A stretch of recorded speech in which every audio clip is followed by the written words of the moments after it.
ಬರೆದಿರ್ತಕ್ಕ, ನಾನು 3 ದಿವಸದಿಂದ ಹೇಳ್ತಾ ಇದ್ದೇನಲ್ಲ, ನಾರಾಯಣ ಪಂಡಿತಾಚಾರ್ಯರು ಬರೆದಂಥ ಶ್ರೀ ಮಧ್ವವಿಜಯ, ಅದನ್ನು ಕನ್ನಡ ಅನುವಾದ. ಅದನ್ನು ಶ್ರೀಗಳವರು, ಅಂದರೆ ನಾನು ಇವಾಗ ಒಂದು ಅಪೂರ್ವ ಸಂಗತಿ ಅದು, ಯಾಕೆಂದರೆ ಅದೇ ಹೇಳ್ತಾರೆ, ನಾನು ಎಲ್ಲ ಅನುವಾದ ಮಾಡಿದ್ದಾರೆ. ಎಲ್ಲ ಅನುವಾದ ಮಾಡಿದ್ದು ಯಾವುದನ್ನು? ಅದು ಸುನಾರಾಯಣ ಪಂಡಿತಾಚಾರ್ಯ ಬರೆದ ಸುಮಧ್ವಿಜಯವನ್ನು. ನಾರಾಯಣ ಪಂಡಿತಾಚಾರ್ಯ ಬರೆದ ಮಧ್ವಿಜಯ ಯಾರೂ ಮಾಡೇ ಇಲ್ಲ ಇವರಿಗೆ. ಭಾರಿ ಆಶ್ಚರ್ಯ ಅಲ್ವಾ? ಅದಕ್ಕೆ ನಾರಾಯಣ ಪಂಡಿತಾಚಾರ್ಯ ಬರೆದ ನಿಜವಾದ ಮಧ್ವಿಜಯ ಅದು ತೆರ್ಕೋಬೇಕು ಅಂತ. ಅದಕ್ಕೂ ಸುಮಧ್ವಿಜಯ ಮಧ್ವಿಜಯ ಆಗಬೇಕಾಗಿದ್ರು ಒಂದು ದಿವ್ಯ ಚಕ್ಷು ಬೇಕಾಗುತ್ತೆ, ಸಾಮಾನ್ಯದವರಿಗೆ ತಲೆಗೆ ಹೋಗೋದಿಲ್ಲ. ಹೇಳಿದ್ರು ತಲೆ, ಅದ್ರ ಎಷ್ಟು ದಡ್ಡತನ ನಮ್ಮಲ್ಲಿ ತುಂಬಿ ಹೋಗಿದೆ ಅಂದರೆ, ಅದು ಬಾಯಿಪಾಠ ಸುಮಧ್ವಿಜಯ ಹೇಳಿ ಹೇಳಿ ಹೇಳಿ ಅದು ಅದರ ಹೆಸರಲ್ಲ, ಅದರ ಮಧ್ವಿಜಯ ಅದರ ಹೆಸರು.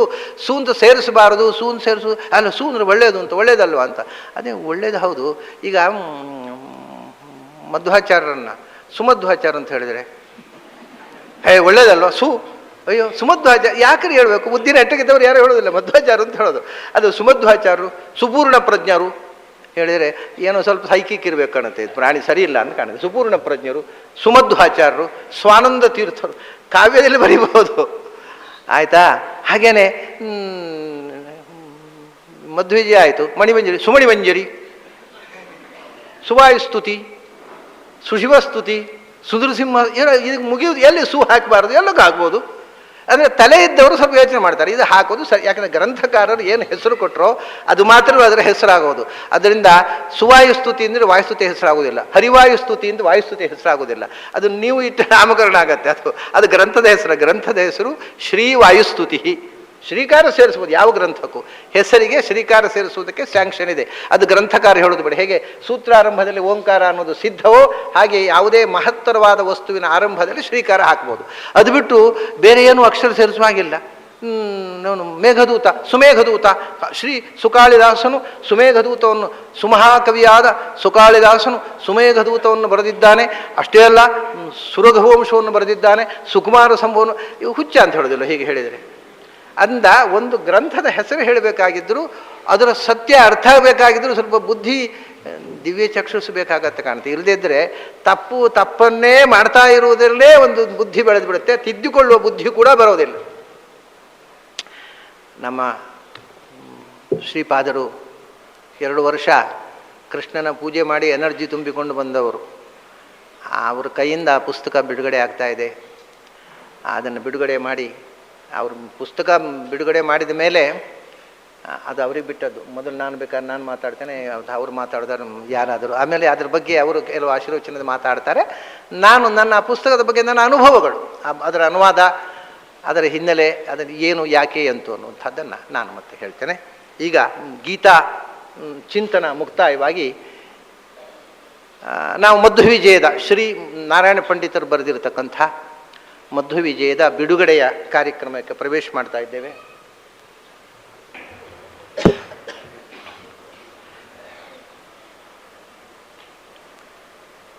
ಈ ಪುಸ್ತಕ ಶ್ರೀಪಾದರು ಪೂಜೆ ಮಾಡಿ ಬಿಡುಗಡೆ ಮಾಡಿದ್ದಾರೆ. ಈಗ ಇವತ್ತು ಅದು ಪ್ರೆಸ್ಸಿನಿಂದ, ಮೊನ್ನೆ ಹಾಗಲ್ಲ, DTP ಕಾಪಿ ಅಲ್ಲ, ಪ್ರೆಸ್ಸಿನ ಕಾಪಿಯೇ ಪ್ರಿಂಟಾಗಿ ಬಂದಿದೆ. ಅದು ಅಲ್ಲಿ ಹೊರಗಡೆ ಪುಸ್ತಕ ಇಟ್ಟಿದ್ದಾರೆ, ನೀವು ತಗೋಬಹುದು. ಅದನ್ನು ದುಡ್ಡು ಅಡ್ವಾನ್ಸ್ ಬುಕ್ ಮಾಡಿದವರು ಮತ್ತು ಬುಕ್ ಮಾಡದೇ ಇದ್ದರೂ ಇವತ್ತು ನೀವು 125 ರೂಪಾಯಿ ಕೊಟ್ಟರೆ ಕ್ಯಾಶ್ ಕೊಟ್ಟು ತೊಗೊಳ್ಬೋದು. ಅಲ್ಲಿ ಕಾಪಿ ಇದ್ದರೆ, ಎಷ್ಟು ಕಾಪಿ ಇದೆ ಅಷ್ಟು. ಬುಕ್ ಮಾಡಿದವರಿಗೆ ಮಾತ್ರ ಅಲ್ಲ, ಇವತ್ತು ತಗೊಳ್ಳೋರಿಗೆ. ಇದರ ಬೆಲೆ, ಇದರ ನಿಜವಾದಂಥ ಪುಸ್ತಕದ ಮುಖಬೆಲೆ 150 ರೂಪಾಯಿ. ಆದರೆ ಇವತ್ತು ತಗೊಂಡವರಿಗೆ ಇದು ಸುಮಾರು 400 ಪುಟಗಳ ಪುಸ್ತಕ.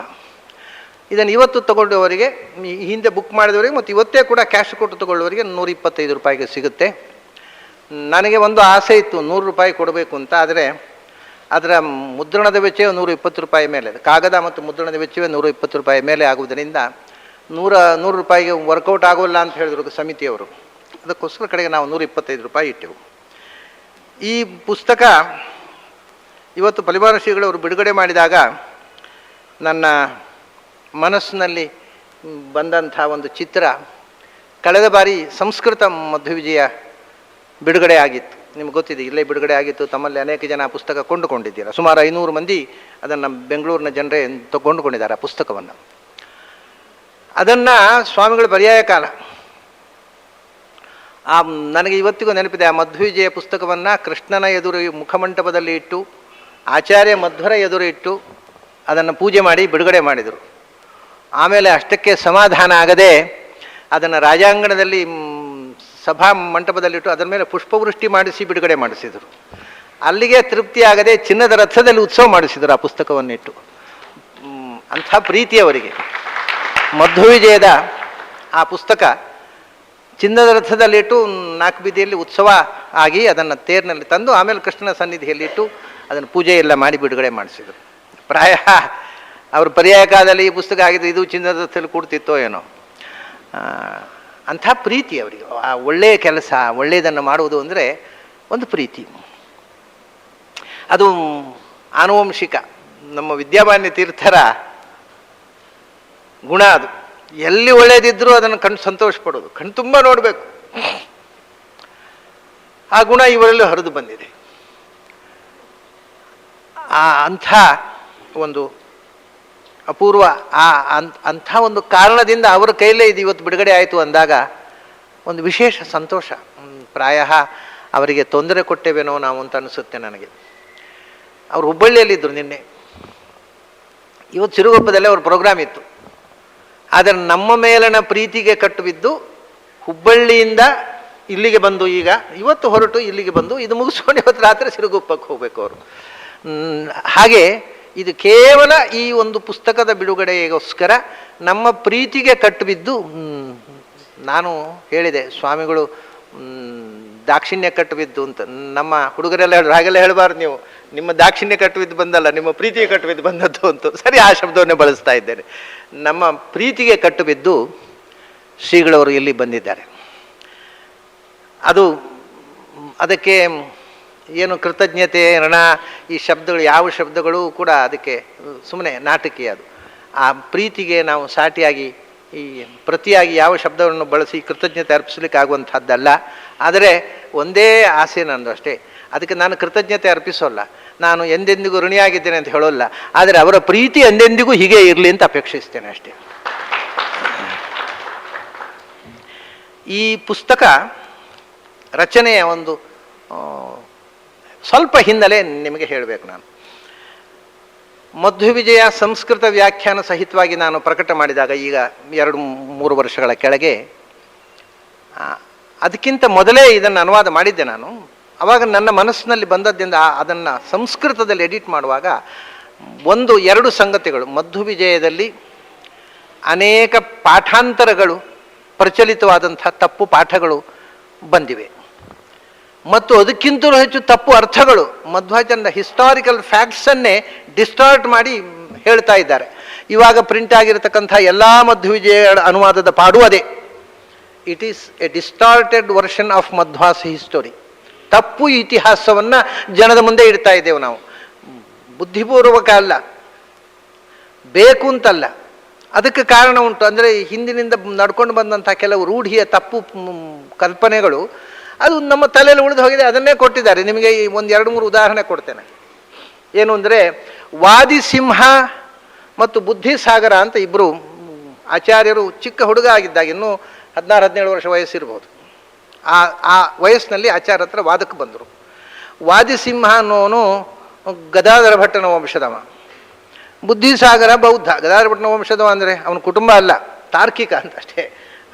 ಕೆಟ್ಟ ತರ್ಕಶಾಸ್ತ್ರವನ್ನು ಓದಿದ್ದ ಅವರಿಬ್ಬರು ಕೂಡ. ಅವನು ತಾರ್ಕಿಕ, ಇವನು ಬೌದ್ಧ. ಸವಾದಿಸಿಂಹೋತ್ರ ಸಬುದ್ಧಿಸಾಗರ ಒಂದು ಕಡೆ ಬರ್ತದೆ. ಅಲ್ಲಿ ವಾದಿಸಿಂಹ ಮತ್ತು ಬುದ್ಧಿಸಾಗರ ಆಚಾರ್ಯ ಹತ್ರ ಬಂದರು ಅಂತ. ಅಲ್ಲಿ ಏನಿದೆ ಅಂದರೆ, ಸವಾದಿಸಿಂಹೋತ್ರ ಸಬುದ್ಧಿಸಾಗರ ಅಂತ. ಅಂದರೆ ವಾದಿಸಿಂಹನ ಜೊತೆಗೆ ಬುದ್ಧಿಸಾಗರ ಬಂದ ಅಂತಲೂ ಅರ್ಥ ಮಾಡಬಹುದು, ಬುದ್ಧಿಸಾಗರನ ಜೊತೆಗೆ ವಾದಿಸಿಂಹ ಬಂದ ಅಂತ ಅರ್ಥವೂ ಮಾಡ್ಬೋದು. ಹೇಗೆ ಮಾಡಿದ್ರಿ ಏನ್ರಿ, ಯಾರ ಜೊತೆಗೆ ಯಾರು ಬಂದ, ಇಬ್ಬರು ಬಂದಿದ್ರಲ್ವಾ, ಇದರಲ್ಲೇನು ಹಿಸ್ಟಾರಿಕಲ್ ಡಿಸ್ಟಾರ್ಷನ್ ಎಂಥದ್ದು ಅಂತ ನೀವು ಕೇಳಬಹುದು. ಆದರೆ ಎಲ್ಲರೂ ಅರ್ಥ ಮಾಡಿದ್ದೇನು ಅಂದರೆ, ವಾದಿಸಿಂಹನ ಜೊತೆಗೆ ಬುದ್ಧಿಸಾಗರ ಬಂದ ಅಂತ. ಯಾಕೆಂದರೆ ವಾದಿಸಿಂಹನು ಕೂಡ ವಾದ ಮಾಡಿ ಬುದ್ಧಿಸಾಗರನ ಜೊತೆಗೆ ತಾನು ಅವನ ಶಿಷ್ಯ ಆಗಿಬಿಟ್ಟಿದ್ದ. ಅದರಿಂದ ಶಿಷ್ಯನ ಜೊತೆಗೆ ಗುರು ಬಂದ ಅಂತ ಹೇಳೋದು, ಗುರುವಿನ ಜೊತೆಗೆ ಶಿಷ್ಯ ಬಂದ ಅಂತ ಹೇಳೋದ. ಕ್ರಮ ಹೇಗೆ? ಇಂಪಾರ್ಟೆಂಟ್ ಯಾರು? ಗುರು ಅಲ್ವಾ? ಅದನ್ನ ವಾದಿಸಿಂಹನ ಜೊತೆಗೆ ಬುದ್ಧಿಸಾಗರ ಬಂದ ಅಂತ ಅರ್ಥ ಮಾಡಬೇಕು. ಬುದ್ಧಿಸಾಗರನ ಜೊತೆಗೆ ವಾದಿಸಿಂಹ ಬಂದ ಅಂತ ಅಲ್ಲ ಅಂತ ಹಿಂದಿನ ಸಂಸ್ಕೃತ ವ್ಯಾಖ್ಯಾನಕಾರರೆಲ್ಲ ಬರೆದು ಬಿಟ್ಟಿದ್ದಾರೆ. ಅದನ್ನು ಸಹಜವಾಗಿ ಅದೇ ರೀತಿ ಎಲ್ಲರೂ ಅನುವಾದ ಮಾಡಿದ್ದಾರೆ. ವಿಷಯ ಏನು ಅಂದರೆ, ಪ್ರತಿವಾದಿ ಮದ ಗಜ ಪ್ರಭಂಗದ ಅಂತ ಅವನು ಬಂದವನಿಗೆ ಒಂದು ವಿಶೇಷಣ ಕೊಟ್ಟಿದ್ದಾರೆ. ಏನು ಅಂದರೆ, ಎದುರಾಳಿಗಳೆಂಬ ಮದ್ದಾನೆಗಳ ಮದವನ್ನು ಮುರಿಯುವವನು ಅಂತ. ಅದು ಮದವನ್ನು ಮುರಿಯುವವನು ಸಾಗರವೋ ಸಿಂಹವೋ? ಈ ವಿಶೇಷಣ ಯಾರಿಗೆ ಅನ್ವಯ ಆಗತ್ತೆ? ಮದ್ದಾನೆಯ ಮದವನ್ನು ಮುರಿಯುವುದು ಸಿಂಹವೋ ಸಾಗರವೋ? ಒಬ್ಬ ವಾದಿ ಸಿಂಹ, ಮತ್ತೊಬ್ಬ ಬುದ್ಧಿ ಸಾಗರ. ಇದು ಸಾಗರಕ್ಕೆ ವಿಶೇಷಣ ಆಗೋಲ್ಲ, ಸಿಂಹನಿಗೆ ವಿಶೇಷಣ ಆಗುತ್ತೆ. ಆದ್ದರಿಂದ ವಾದಿ ಸಿಂಹ ಬಂದ ಅಂತ ಅರ್ಥ ಮಾಡಬೇಕು ಆ ಶ್ಲೋಕಕ್ಕೆ. ಇಲ್ಲದೇ ಇದ್ದರೆ ಕಾವ್ಯ ಜ್ಞಾನ ಇದ್ದವರಿಗೆ ಅರ್ಥ ಆಗುತ್ತೆ, ಕಾವ್ಯದ ಪರಿಭಾಷೆ ಗೊತ್ತಿಲ್ಲದೆ ಇದ್ದವರಿಗೆ ಈ ಶ್ಲೋಕ ಅರ್ಥ ಆಗೋದಿಲ್ಲ. ಅದು ವಾದಿ ಸಿಂಹ ಬಂದ. ಯಾಕೆಂದರೆ ಎಂಥವನು ಬಂದವನು?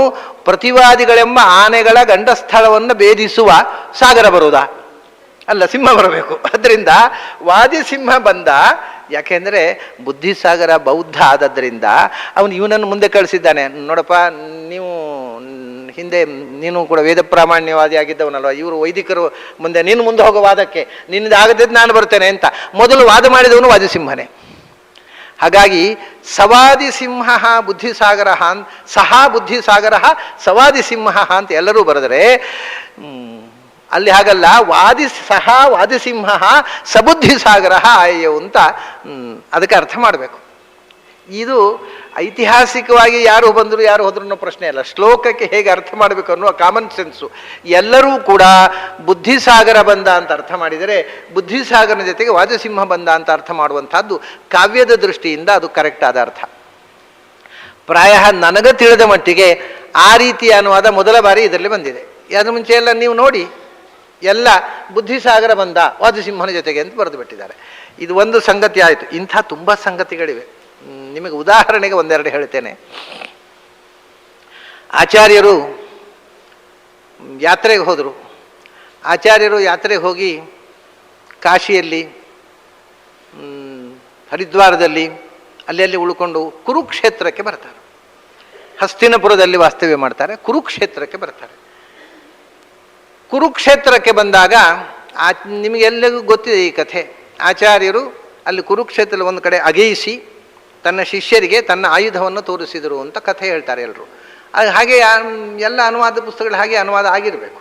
ನಾನು ಪ್ರತಿಯೊಂದು ಅನುವಾದ ಪುಸ್ತಕವನ್ನು ನೋಡಿಲ್ಲ, ಯಾಕೆಂದರೆ ಸಂಸ್ಕೃತದಲ್ಲಿ ಅನುವಾದ ಹಾಗೆ ಅರ್ಥ ಬರೆದಿದ್ದಾರೆ. ಆದ್ದರಿಂದ ಅದಂತೆ ಕನ್ನಡದಲ್ಲಿ ಬರೀತಾರೆ. ಕನ್ನಡದಲ್ಲಿ ಅನುವಾದ ಮಾಡಿದವರು ತಪ್ಪು ಅಂತ ಹೇಳುವುದಲ್ಲ ನಾನು. ಈ ತನಕ ಬೆಳೆದು ಬಂದ ತಪ್ಪನ್ನು ಯಾರೂ ಶೋಧನೆ ಮಾಡಿ ತಿದ್ದಲಿಕ್ಕೆ ಹೋಗಲಿಲ್ಲ. ಅದು ನಮ್ಮ ಆಚಾರ್ಯರು ಸ್ವಾಯುಧಾನಿ ಅಂತ ಉಂಟಲ್ಲಿ. ತನ್ನ ಆಯುಧ ಅಂದರೆ ಗದೆಯನ್ನು ತೋರಿಸಿದರು ಅಂತ, ಗದೆಯನ್ನು ತೋರಿಸಿದರು ಅಂತ ಅರ್ಥ ಬರೆದು ಬಿಟ್ಟಿದ್ದಾರೆ ಎಲ್ಲ. ನನಗೆ ಇದಕ್ಕೆ ವ್ಯಾಖ್ಯಾನ ಬರೆಯುವಾಗ ಸಂಸ್ಕೃತದಲ್ಲಿ, ಈಗಲ್ಲ ಕನ್ನಡ ಅನುವಾದ ಮಾಡುವಾಗಲ್ಲ, ಸಂಸ್ಕೃತದಲ್ಲಿ ವ್ಯಾಖ್ಯಾನ ಬರೆಯುವಾಗ, ಅಲ್ಲ ಭೀಮನ ಆಯುಧ ಕುರುಕ್ಷೇತ್ರದಲ್ಲಿ ಆಚಾರ್ಯರು ಅಗೆದು ತೋರಿಸಿದ್ರು ಅಂದರೆ ಅದು ಕುರುಕ್ಷೇತ್ರದಲ್ಲಿ ಬಿದ್ದದ್ದು ಯಾವಾಗ ಅಂತ ಡೌಟ್ ಬರಲಿ ಶುರುವಾಯ್ತು ನನಗೆ. ಯಾಕಂದರೆ ಭೀಮನ ಕೈಯಿಂದ ಜಾರಿ ಬಿದ್ದದ್ದು ಯಾವಾಗ? ಅದು ಯುದ್ಧ ಮಾಡುವಾಗ ಇವನ ಕೈಯಿಂದ ಜಾರಿ ಬಿದ್ದಿರಬೇಕಲ್ಲ, ಅಲ್ಲಿ ಸಿಗಬೇಕಾಗಿದ್ದರೆ. ಭೀಮನ ಕೈಯಿಂದ ಜಾರಿ ಬಿದ್ದದ್ದು ಯಾವಾಗ? ಭೀಮ ಅಥವಾ ಅದನ್ನು ಯುದ್ಧ ಮುಗಿದ ಮೇಲೆ ಬಿಸಾಡಿ ಹೋಗಿದ್ದಾನೆ ಅಲ್ಲಿ? ಇಲ್ಲ, ಅದು ಭೀಮನ ಕೈಯಲ್ಲಿ ಅವನು ಹಿಡ್ಕೊಂಡು ಹೋಗಿದ್ದಾರೆ. ಮತ್ತು ಕುರುಕ್ಷೇತ್ರಕ್ಕೆ ವಾಪಸ್ ಹೇಗೆ ಬಂತದು ಭೀಮನ ಗದೆ? ಅದು ಹಾಗೆ ಭೂಗತ ಆಯಿತು ಅಂತ ನನಗೆ ಸಂಶಯ ಬಂತು. ಹಾಗಾಗಿ ಓಹೋ, ಇದು ವ್ಯಾಖ್ಯಾನಕಾರರು ಬರೆದ ಅರ್ಥ ಸರಿಯಲ್ಲ, ಇದಕ್ಕೆ ಬೇರೆ ಅರ್ಥ ಇರಬೇಕು ಅನ್ನುವಂಥ ಒಂದು ಸಂಗತಿ ನನ್ನನ್ನು ಕಾಡಲಿಕ್ಕೆ ಪ್ರಾರಂಭ ಆಯಿತು. ಆಮೇಲೆ ಇವರೇ ಬರೆದಿರತಕ್ಕಂಥ ಭಾವಪ್ರಕಾಶಿಕ ಇದೆ ವ್ಯಾಖ್ಯಾನ, ನಾರಾಯಣ ಪಂಡಿತರು. ಅವರೇ ಪ್ರಮೇಯ ನವಮಾಲಿಕ ಅಂತ ಅಥವಾ ಅಣುಮಧ್ವಿಜಯ ಅಂತ ಮಧ್ವಿಜಯದ ಕಥೆಗಳನ್ನು ಸಂಗ್ರಹಿಸಿ ಅವರೇ ಮತ್ತೊಂದು ಪುಟ್ಟ ಮಧ್ವಿಜಯ ಬರೆದಿದ್ದಾರೆ. ಅದಕ್ಕೆ ಅಣುಮಧ್ವಿಜಯ ಅಂತ ಕರೀತಾರೆ. ಅವರಿಟ್ಟ ಹೆಸರು ಪ್ರಮೇಯ ನವಮಾಲಿಕ. ಅದು ಇದೆ. ಅದರಲ್ಲಿ ನೋಡಿದರೆ ಅದರಲ್ಲಿ ಏನಿದೆ ಅಂದರೆ ಬಹಳ ತಮಾಷೆ ಇದೆ. ಹೇಗೋ ಅರ್ಥ ಮಾಡುವ ಶಿಷ್ಯಾಣಾಂ ಸ್ವಾಯುಧಾನಿ ಪ್ರಕಟಯತಿ ಪುರಾ ಅಂತಿದೆ ಅಲ್ಲಿ. ಶಿಷ್ಯರಿಗೆ ತನ್ನ ಆಯುಧಗಳು ಅಂದರೆ ಶಿಷ್ಯರ ಆಯುಧ ಅಂತ ಅರ್ಥ ಆಗ್ಬೋದು. ಶಿಷ್ಯಾಣಾಂ ಸ್ವಾಯುಧಾನಿ, ನಿಜವಾಗಿ ಶಿಷ್ಯರಿಗೆ ಅವರ ಆಯುಧಗಳನ್ನು ತೋರಿಸಿರು ಅಂತ ಅರ್ಥ ಆಗಬೇಕಲ್ಲ, ತನ್ನ ಆಯುಧವನ್ನಲ್ಲ. ಶಿಷ್ಯರಿಗೆ ಅವರ ಆಯುಧ ತೋರಿಸಿದ್ದು ಅಂದರೆ ಇದೊಂದು ಅಪೂರ್ವ ಸಂಗತಿ. ಆಚಾರ್ಯ ಹೇಳಿದರಂತೆ, ತನ್ನ ಒಟ್ಟಿಗೆ ಇದ್ದರಲ್ಲ ಸನ್ಯಾಸಿ ಶಿಷ್ಯರು, 9 ಜನ ಮುಖ್ಯ ಸನ್ಯಾಸಿ ಶಿಷ್ಯರು ಇದ್ದದ್ದು ಅವರಿಗೆ. ಅವರನ್ನು ತೋರಿಸಿ, ಅದರಿಂದಲೇ ನೋಡಿ ಶಿಷ್ಯರಿಗೆ ಅವರು ರೆಸ್ಲಿಂಗ್ ಕಲ್ತದ್ದು. ಯಾಕಂದರೆ ಪೂರ್ವ ಜನ್ಮದ ರೆಸ್ಲಿಂಗ್ ಕಲ್ತವ್ರು ಅವರೆಲ್ಲ ಈ ಸನ್ಯಾಸಿ ಶಿಷ್ಯರು. ರೆಸ್ಲಿಂಗ್ ಕಲಿತವರು ಆಚಾರ್ಯ ಹೇಳ್ತಾರೆ, ನೀವೆಲ್ಲ ಈಗ ನನ್ನ ಶಿಷ್ಯರಾಗಿ ಯತಿಗಳಾಗಿದ್ದೀರಲ್ಲ, ನೀವು ಬರೇ ಯತಿಗಳಾಗಿದ್ದವರಲ್ಲ, ನಾನು ಪೂರ್ವಾವತಾರದಲ್ಲಿ ಭೀಮನಾಗಿದ್ದಾಗ ನೀವು ಕ್ಷತ್ರಿಯರಾಗಿ ನನ್ನೊಡನೆ ಯುದ್ಧದಲ್ಲಿ ಹೋರಾಡಿದವರು, ನೀವು ವೀರಕ್ಷತ್ರಿಯರಾಗಿದ್ದೀರಿ ಆ ಪೂರ್ವ ಜನ್ಮದಲ್ಲಿ, ಈಗ ಸನ್ಯಾಸಿಗಳಾಗಿದ್ದೀರಿ ಎಂದ್ರಂತೆ ಆಚಾರ್ಯರು. ಇವರಿಗೆ ನಂಬಲಿಕ್ಕೆ, ಹೌದಾ ನಾವು ಕ್ಷತ್ರಿಯರಾಗಿದ್ದು, ಹೌದು ನೀವು ನನ್ನ ಜೊತೆ ಯುದ್ಧ ಮಾಡಿದ್ರಿ, ನಾವು ಯುದ್ಧ ಮಾಡಿದ ಆಯುಧ ಉಂಟಾ ತೋರಿಸ್ತೀನಿ ನಿಮಗೆ ಬರ್ರಿ ಅಂತ ಆಗುದು. ಎಷ್ಟು ಸುಂದರವಾಗಿದೆ ನೋಡಿ. ಇದನ್ನು ಅರ್ಥವೇ ಮಾಡಿಕೊಳ್ಳಿಲ್ಲ ಪಂಡಿತರು. ಸ್ವಾಯುಧಾನಿ ಅಂದರೆ ತನ್ನ ಆಯುಧಗಳು, ಎಷ್ಟು ಆಯುಧಗಳು, ಗದೆ ಒಂದೇ ಅಲ್ಲ, ಆಯುಧಾನಿ ಇದೆ. ಮತ್ತೆ ಅವನು ಗದೆ ಜೊತೆಗೆ ಇನ್ನೂ ಏನೋ ಬಿಲ್ಲು ಬಾಣ ಭೀಮಸೇನ ಉಪಯೋಗಿಸಿದ್ದು, ಕತ್ತಿ ಕೊಡಲಿ ಎಲ್ಲ ತೋರಿಸಿದ್ದು ಅರ್ಥ ಮಾಡಬೇಕು.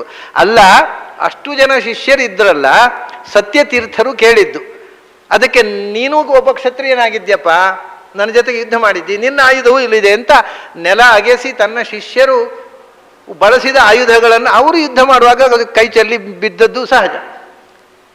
ಆದರೆ ಭೀಮಸೇನ ಆಯುಧ ಬಿದ್ದದ್ದಲ್ಲ, ಅದು ಭೂಗತ ಆದದ್ದು ಅಲ್ಲ, ಅದು ಬಂದದ್ದು, ಅದು ಹೋಗಿದೆ, ಅದು ಭೂಮಿಯಲ್ಲಿ ಭೂಗತ ಆಗಲಿಲ್ಲ, ಅದು ದೇವಲೋಕದಿಂದ ಬಂತು, ಅದು ಮರಳಿ ಹೋಗಿದೆ. ಹೀಗೆ ಸ್ವಾಯುಧಾನಿ ಅಂತಂದರೆ ತನ್ನ ಜೊತೆಗೆ ಇದ್ದಂಥ ಸನ್ಯಾಸಿ ಶಿಷ್ಯರು ಭೀಮಾವತಾರದ ಕಾಲದಲ್ಲಿ ಅವರೂ ಸನ್ಯಾಸಿಗಳಾಗಿರಲಿಲ್ಲ, ಕ್ಷತ್ರಿಯರಾಗಿದ್ದರು, ತನ್ನ ಜೊತೆಗೆ ಹೋರಾಡಿದ್ರು, ಅವರ ಆಯುಧಗಳನ್ನು ತೋರಿಸಿದರು. ಪ್ರಾಯ ಈ ಅರ್ಥ ಮಧ್ವವಿಜಯಕ್ಕೆ ಮೊದಲ ಬಾರಿ ನೀವು ಈ ಪುಸ್ತಕದಲ್ಲಿ ನೋಡ್ತೀರಿ, ಇನ್ಯಾವ ಪುಸ್ತಕದಲ್ಲಿ ಇಲ್ಲ. ಯಾಕೆಂದರೆ ಸಂಸ್ಕೃತ ವ್ಯಾಖ್ಯಾನ ನೋಡಿಕೊಂಡು ಎಲ್ಲರೂ ತಪ್ಪು ಅನುವಾದ ಮಾಡಿದ್ದಾರೆ. ಈ ತನಕ ಪ್ರಿಂಟ್ ಆದ ಪುಸ್ತಕಗಳಲ್ಲಿ ಪ್ರಾಯ ಯಾವುದಲ್ಲೂ ಸರಿಯಾದ ಅನುವಾದ ಮಾಡಿದ್ದಿದ್ದು ನನ್ನ ಗಮನಕ್ಕೆ ಬರಲಿಲ್ಲ. ಯಾರು ಮಾಡಿರಬಹುದು ಬಹುತೇಕ, ಯಾಕೆಂದರೆ ಅವರ ತಪ್ಪಲ್ಲ, ಅದು ಸಂಸ್ಥೆಯಲ್ಲಿ ಇದ್ದದನ್ನು ಅವರು ಕನ್ನಡಕ್ಕೆ ಮಾಡಿರ್ತಾರೆ. ಇನ್ನೂ ಮಹತ್ವದ್ದು ಒಂದು ಸಂಗತಿ ಅಂತಂದರೆ, ಮಧ್ವಾಚಾರ್ಯರಿಗೂ ತ್ರಿವಿಕ್ರಮ ಪಂಡಿತರಿಗೂ ವಾದ. ಸಪ್ತಾಷ್ಟಾನಿ ದಿನಾನ್ಯೇವಂ ಅಂತ, ಸಪ್ತಾಷ್ಟ ದಿನಗಳ ಕಾಲ ವಾದ ನಡೆಯಿತು ಅನ್ನತಕ್ಕಂಥ ಮಾತಿದೆ. ಎಲ್ಲ ವ್ಯಾಖ್ಯಾನಕಾರರು, ಸಂಸ್ಕೃತದ ವ್ಯಾಖ್ಯಾನಕಾರರು, ಅದು ಯಾಕೆ ಅಂತ ನನಗೆ ಇವತ್ತಿಗೂ ಅರ್ಥ ಆಗಲಿಲ್ಲ. ಎಲ್ಲ ವ್ಯಾಖ್ಯಾನಕಾರರು ಸಪ್ತ ಪ್ಲಸ್ ಅಷ್ಟ 7 ಮತ್ತು 8 15 ದಿವಸ ಮಧ್ವಾಚಾರ್ಯರಿಗೂ ತ್ರಿವಿಕ್ರಮ ಪಂಡಿತರಿಗೂ ವಾದ ನಡೆದದ್ದು 15 ದಿವಸ ಅಂತ. ಪಂಚದಶ ದಿನಾನೀತ್ಯರ್ಥ. ವೇದಾಂಗ ತೀರ್ಥರಿಂದ ಹಿಡಿದು ವಿಶ್ವಪತಿ ತೀರ್ಥರಿಂದ ಹಿಡಿದು ಛಲಾರಿಯಾದಿ ಎಲ್ಲ ವ್ಯಾಖ್ಯಾನಕಾರರು ಕೂಡ 15 ದಿವಸ ವಾದ ಅಂತ ಬರೆದಿದ್ದಾರೆ. ನನ್ನ ಸಮಸ್ಯೆ ಏನು ಅಂತಂದರೆ, ನಾನು ಸ್ವಲ್ಪ ಸಂಸ್ಕೃತ ಓದಿದ್ದು ತೊಂದರೆ ಆಗೋಯಿತು. ಅವರು ಬರೆದದ್ದನ್ನು ಕಣ್ಮುಚ್ಚಿ ಅನುವಾದ ಮಾಡೋದಿದ್ರೆ ಕಷ್ಟ ಆಗ್ತಿರಲಿಲ್ಲ. ನಾನು ಸಂಸ್ಕೃತ ವ್ಯಾಕರಣ ಓದಿದ್ದು ತೊಂದರೆ ಆಗೋದು. ಸಪ್ತಾಷ್ಟಾನಿ ಅನ್ನೋದಕ್ಕೆ 15 ಅಂತ ಸಂಸ್ಥೆಯಲ್ಲಿ ಅರ್ಥ ಆಗೋದಿಲ್ಲ. ಸಪ್ತ ಅಷ್ಟ ಅಂದರೆ ಸಪ್ತಾಷ್ಟವು ಅಂತ ಆಗುತ್ತೆ 15 ಆದರೆ. ವ್ಯಾಕರಣ ಪ್ರಕಾರ 15 ದಿವಸ ಅಂತಾದರೆ ಸಪ್ತಾಷ್ಟವು ಅಂತ ಆಗ್ತದೆ, ಅಥವಾ ಸಪ್ತಾಷ್ಟ ಆಗಬಹುದು. ಸಪ್ತಾಷ್ಟಾನಿ ಅಂತ ಬರೆದರೆ ಏನರ್ಥ ಆಗುತ್ತೆ? 15 ಆಗೋದಿಲ್ಲ, ಮತ್ತೆ 7-8 ಅಂತ, 7 or 8, 7-8 ದಿನ ಅಂತ ಹೇಳ್ತೇವಲ್ಲ ಕನ್ನಡದಲ್ಲಿ, ಅದನ್ನೇ ಸಪ್ತಾಷ್ಟಾನಿ ದಿನಾನಿ ಅಂತ ಹೇಳ್ತಾರೆ ಸಂಸ್ಕೃತ. ಹಾಗಾದರೆ 15 ಅಲ್ಲ, 7-8 ದಿನ, 7 or 8 days, ನಾಟ್ 15 days. ಇದು ಸಪ್ತಾಷ್ಟಾನಿ ಅನ್ನೋದಕ್ಕೆ ವ್ಯಾಕರಣ ಪ್ರಕಾರ ಆಗುವ ಅರ್ಥ 7-8 ದಿನ ಅಂತ. ಅದು ಬಿಟ್ಟು 15 ಅಂತ ಯಾಕೆ ಮಾಡಬೇಕು? ನಾರಾಯಣ ಪಂಡಿತರು ಏನು ಹೇಳಲಿಲ್ಲ ವ್ಯಾಕರಣ ವಿರುದ್ಧವಾಗಿ 15 ಅಂತ ಮಾಡಿ ಅಂತ. ಆದ್ದರಿಂದ 7-8 15 ಅಂತ ಅರ್ಥ ಮಾಡಿದ್ದು ಇದು ವ್ಯಾಖ್ಯಾನಕಾರರು ಮಾಡಿರುವ ಅಚಾತುರ್ಯ. ಎಲ್ಲ ಸಂಸ್ಕೃತ ವ್ಯಾಖ್ಯಾನಕಾರರು, ಒಬ್ಬರಿಬ್ಬರು ಅಂತಲ್ಲ, ಎಲ್ಲರೂ ಹಾಗೇ ಬರೆದಿದ್ದಾರೆ. ಅವರು ಪಾಪ ಅವರಿಗೆ ಬಂದ ಇನ್ಫಾರ್ಮೇಷನ್ ಮೇಲೆ ಬರೆದಿದ್ದಾರೆ, ನಾವು ಅದ್ರ ಮೇಲೆ ಆಕ್ಷೇಪ ಅಂತಲ್ಲ. ಆದರೆ ಸಪ್ತಾಷ್ಟಾನಿ 15 ಅಂತ ಅರ್ಥ ಆಗೋದಿಲ್ಲ, ವ್ಯಾಕರಣದ ಪ್ರಕಾರ 7-8. ಆದ್ದರಿಂದ ಸಪ್ತಾಷ್ಟಾನಿ ದಿನಾನಿ ಅಂದರೆ ತ್ರಿವಿಕ್ರಮ ಪಂಡಿತರು ಆಚಾರ್ಯ ಮಧ್ವರ ಜೊತೆಗೆ 7-8 ದಿನಗಳ ಕಾಲ ಚರ್ಚೆ ಮಾಡಿದರು. ಇದು ಎಷ್ಟು 7-8 ದಿನ ಅಂದರೆ ಕನ್ನಡದಲ್ಲಿ ಕೂಡ ಬಹಳ ಸಹಜ ಅಲ್ವಾ? 7-8 ದಿನ ಅಂದರೆ 7 × 8 15 ದಿನ ವಾದ ಮಾಡಿದ್ದು ಯಾರು ಅರ್ಥ ಮಾಡ್ತಾರ? 7-8 ದಿನ ಚರ್ಚೆ ನಡೀತು ಅಂದರೆ ಏನರ್ಥ? 7 or 8 ಹಾಗೆಯೇ ಸಪ್ತಾಷ್ಟಾನಿ. ಪ್ರಾಯ 7-8 ದಿನ ಅನ್ನತಕ್ಕಂಥ ಅರ್ಥವನ್ನು ಅನುವಾದ ಮಾಡಿ ನಿಮಗೆ ಈ ರೀತಿಯ ಶುದ್ಧ ಮಧ್ವವಿಜಯದ ಅರ್ಥ ಸಿಗುವಂಥ ಮೊದಲನೇ ಅನುವಾದ ಇದು. ಎಲ್ಲ ಈ ತನಕ ಇಂಥ ತಪ್ಪು ಅರ್ಥಗಳನ್ನು ವ್ಯಾಖ್ಯಾನದಲ್ಲಿಯೂ ಅದೇ ಇರೋದು, ಅನುವಾದದಲ್ಲೂ ಅದೇ ಇರೋದು. ವ್ಯಾಖ್ಯಾನಕಾರ ಯಾಕೆ ಬರೆದೋಣ ನನಗೆ ಗೊತ್ತಿಲ್ಲ. ಅದು ನಮ್ಮಲ್ಲಿ ಒಂದು ಭಾವನೆ ಇದೆ, ಏನು ಅಂದರೆ ಈ ಹಿಂದಿನ ವ್ಯಾಖ್ಯಾನಕಾರರು ಬರೆದದ್ದಪ್ಪ, ನಾವು ತಿದ್ಲಿಕ್ಕೆ ಹೋಗಬಾರ್ದು, ಹಿಂದಿನ ವ್ಯಾಖ್ಯಾನಕಾರರು ಬರೆದದ್ದು ಅಂತ. ನನಗೆ ಆ ಭ್ರಮೆಗಳಿಲ್ಲ. ನನಗೆ ಹಿಂದಿನವರು ಅಂತಿಲ್ಲ. ನನಗೆ ಎರಡೇ ಸಂಗತಿ ಇರೋದು, ಸರಿ ಮತ್ತು ತಪ್ಪು ಅಂತ. ಕೆಲವರಿಗೆ ಹಿಂದಿನವರು ಇಂದಿನವರು ಅಂತ, ಅದು ನನಗೆ ಅದಿಲ್ಲ. ಹಿಂದಿನವರು ಸರಿ ಹೇಳಿದರೆ ಸರಿ, ಹಿಂದಿನವರು ತಪ್ಪು ಹೇಳಿದರೆ ತಪ್ಪೆ, ಇಂದಿನವರು ಸರಿ ಹೇಳಿದರೆ ಸರಿಯೇ, ಇಂದಿನವರು ತಪ್ಪು ಹೇಳಿದರೆ ತಪ್ಪೆ. ನನಗೆ ಅದರಲ್ಲಿ ಯಾರು ಹೇಳಿದರು ಅನ್ನೋದು ಮುಖ್ಯ ಅಲ್ಲ, ಯಾವುದು ಸತ್ಯ ಅನ್ನೋದು ಮುಖ್ಯ. ಹಾಗಾಗಿ ಮತ್ತು ನಾನು ಆಗ ಹೇಳಿದ್ನಲ್ಲ, ನಾನು ತುಂಬ ಸಂಸ್ಕೃತ ವ್ಯಾಖ್ಯಾನಗಳನ್ನು ನೋಡಿ ಅವ್ರಿಗೆ ಎಷ್ಟು ವ್ಯುತ್ಪನ್ನರು ಅನ್ನೋದು ನನಗೆ ಗೊತ್ತಿದೆ, ಅದರ ಗುಟ್ಟು ನಿಮ್ಮ ಹತ್ರ ಹೇಳೋಲ್ಲ ನಾನು. ಸಂಸ್ಕೃತ ವ್ಯಾಖ್ಯಾನಕಾರ, ದೊಡ್ಡ ವ್ಯಾಖ್ಯಾನಕಾರರು ಬಹಳ ಜನ ಆಗಿ ಹೋಗಿದ್ದಾರೆ. ಅವರು ವ್ಯಾಖ್ಯಾನ ಬರೆದವರೆಲ್ಲ ಅಪರೋಕ್ಷೀಕೃತ ಶೀರ್ಷರಲ್ಲ, ಅಂಥವ್ರು ಕೆಲವರೇ ಇರೋದು, ಬೆರಳೆಣಿಕೆ ಎಷ್ಟು ಮಂದಿ. ಉಳಿದವರೆಲ್ಲ ಸಾಮಾನ್ಯ ಪಂಡಿತರು, ತುಂಬ ತಪ್ಪು ಬರೀತಾರೆ. ವೇದಾಂತದ ವಿಷಯದಲ್ಲೂ ತಪ್ಪು ಬರೀತಾರೆ, ವ್ಯಾಕರಣದ ವಿಷಯದಲ್ಲೂ ತಪ್ಪು ಬರೀತಾರೆ. ಒಬ್ಬರು ವ್ಯಾಖ್ಯಾನಕಾರರು ಅದನ್ನು ಮತ್ತೆ ಯಾರು ಸೇರಿಸಿರ್ಬೋದು, ಮಧ್ವೀದಲ್ಲೆಲ್ಲ ನನಗೆ ಆಶ್ಚರ್ಯ ಆಗೋದು, ಯಮಕ ಭಾರತಕ್ಕೊಂದು ವ್ಯಾಖ್ಯಾನ ಬರೆದಿದ್ದಾರೆ. ಯಮಕ ಭಾರತದ ಒಂದು 4-5 ವ್ಯಾಖ್ಯಾನಗಳು ಪ್ರಿಂಟ್ ಆಗಿವೆ. ಅದರಲ್ಲಿ ಒಂದು ಪದ್ಯ ರೂಪದ ವ್ಯಾಖ್ಯಾನ ನರಹರಿ ತೀರ್ಥರು ಬರೆದದ್ದು. ಅದು ಪ್ರಾಯ ನೆಕ್ಸ್ಟ್ ಪಬ್ಲಿಕೇಶನ್ ಅದು ಆಗ್ಬೋದು. ಅದಕ್ಕೆ ನಾನು ಆ ನರಹರಿ ತೀರ್ಥರ ವ್ಯಾಖ್ಯಾನಕ್ಕೆ ವಿಸ್ತಾರವಾದಂಥ ಗದ್ಯ ರೂಪವಾದ ವ್ಯಾಖ್ಯಾನ ಬರೆದು ಸಿದ್ಧವಾಗಿದೆ. ನಮ್ಮ ಬದ್ರಿ ಆಚಾರ್ಯ ಅದನ್ನು ಟೈಪ್ ಮಾಡಿಯೂ ಆಗಿದೆ. ಅದು ಪುಸ್ತಕ ರೂಪ ಪ್ರಿಂಟ್ ಆಗೋದು ಮಾತ್ರ ಬಾಕಿ. ಆ ನರಹರಿ ತೀರ್ಥರು ಶ್ಲೋಕ ರೂಪ ಬರೆದಾರೆ, ತುಂಬ ಸುಂದರವಾಗಿದೆ. ಆದರೆ ಅದಕ್ಕೊಂದು ಗದ್ಯ ರೂಪವಾದ ವ್ಯಾಖ್ಯಾನ ಇದೆ, ಅದು ಕೂಡ ನರಹರಿ ತೀರ್ಥರು ಬರೆದದ್ದು ಒಂದು ಪ್ರಿಂಟ್ ಮಾಡಿಬಿಟ್ಟಿದ್ದಾರೆ. ನರಹರಿ ತೀರ್ಥರ ಶ್ಲೋಕವೇ ಅರ್ಥವಾಗದ ಒಬ್ಬ ದಡ್ಡರು ಬರೆದ ವ್ಯಾಖ್ಯಾನ ಅದು. ನರಹರಿ ತೀರ್ಥರ ಶ್ಲೋಕ ಏನು ಹೇಳಿದ್ದಾರೆ ಅಂತ ಅವ್ರಿಗೂ ಅರ್ಥ ಆಗಲಿಲ್ಲ. ನರಹರಿ ತೀರ್ಥರ ಶ್ಲೋಕವನ್ನು ಪದಚ್ಛೇದ ಮಾಡೋದು ಹೇಗೆ ಅಂತ ಗೊತ್ತಾಗಲಿಲ್ಲ ಅವರಿಗೆ. ಮೂಲವನ್ನು ಅಂಥವ್ರು ಬರೆದ ವ್ಯಾಖ್ಯಾನ ಅದು ನರಹರಿ ತೀರ್ಥರೇ ಬರೆದ ವ್ಯಾಖ್ಯಾನ ಅಂತ ಎಲ್ಲ ಪ್ರಿಂಟ್ ಮಾಡಿದಲ್ಲಿ ಹೇಳಿಬಿಟ್ಟಿದ್ದಾರೆ. ಅದಕ್ಕೋಸ್ಕರ ಈ ನೋವು ತಡಿ ಅದಾಯ್ತಲ್ಲ, ಅದೊಂದು ದೊಡ್ಡ ವ್ಯಾಖ್ಯಾನ ಇದೆ. ಬಹಳ ಅಬದ್ಧ ಅಂದರೆ ನರಹರಿ ತೀರ್ಥರ ಪೂರ್ತಿ ಮರ್ಯಾದೆ ತೆಗೆಯುವ ವ್ಯಾಖ್ಯಾನ ಅದು ನರಹರಿ ತೀರ್ಥರದೇ ವ್ಯಾಖ್ಯಾನ ಅಂತ ಪ್ರಿಂಟ್ ಮಾಡಿಬಿಟ್ಟಿದ್ದಾರೆ. ಅದರ ಜೊತೆಗೆ ಮತ್ತೆ ಕೆಲವು ಸಂಸ್ಕೃತ ವ್ಯಾಖ್ಯಾನಗಳಿವೆ. ಆಶ್ಚರ್ಯ ನನಗೆ, ಅವರು ಬರೆದವರು ಯಾರು ದಡ್ರ ಅಲ್ಲ, ವ್ಯಾಕರಣ ಓದಿದವರೇ.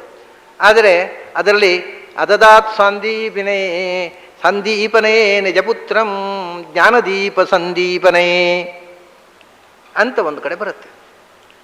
ಅಲ್ಲಿ ವ್ಯಾಖ್ಯಾನ ಅದಾದಿತಿ ವಕ್ತವ್ಯೇ ಅದದಾದಿತಿ ಛಾಂದ ಸಂರೂಪಂ ಅಂತ.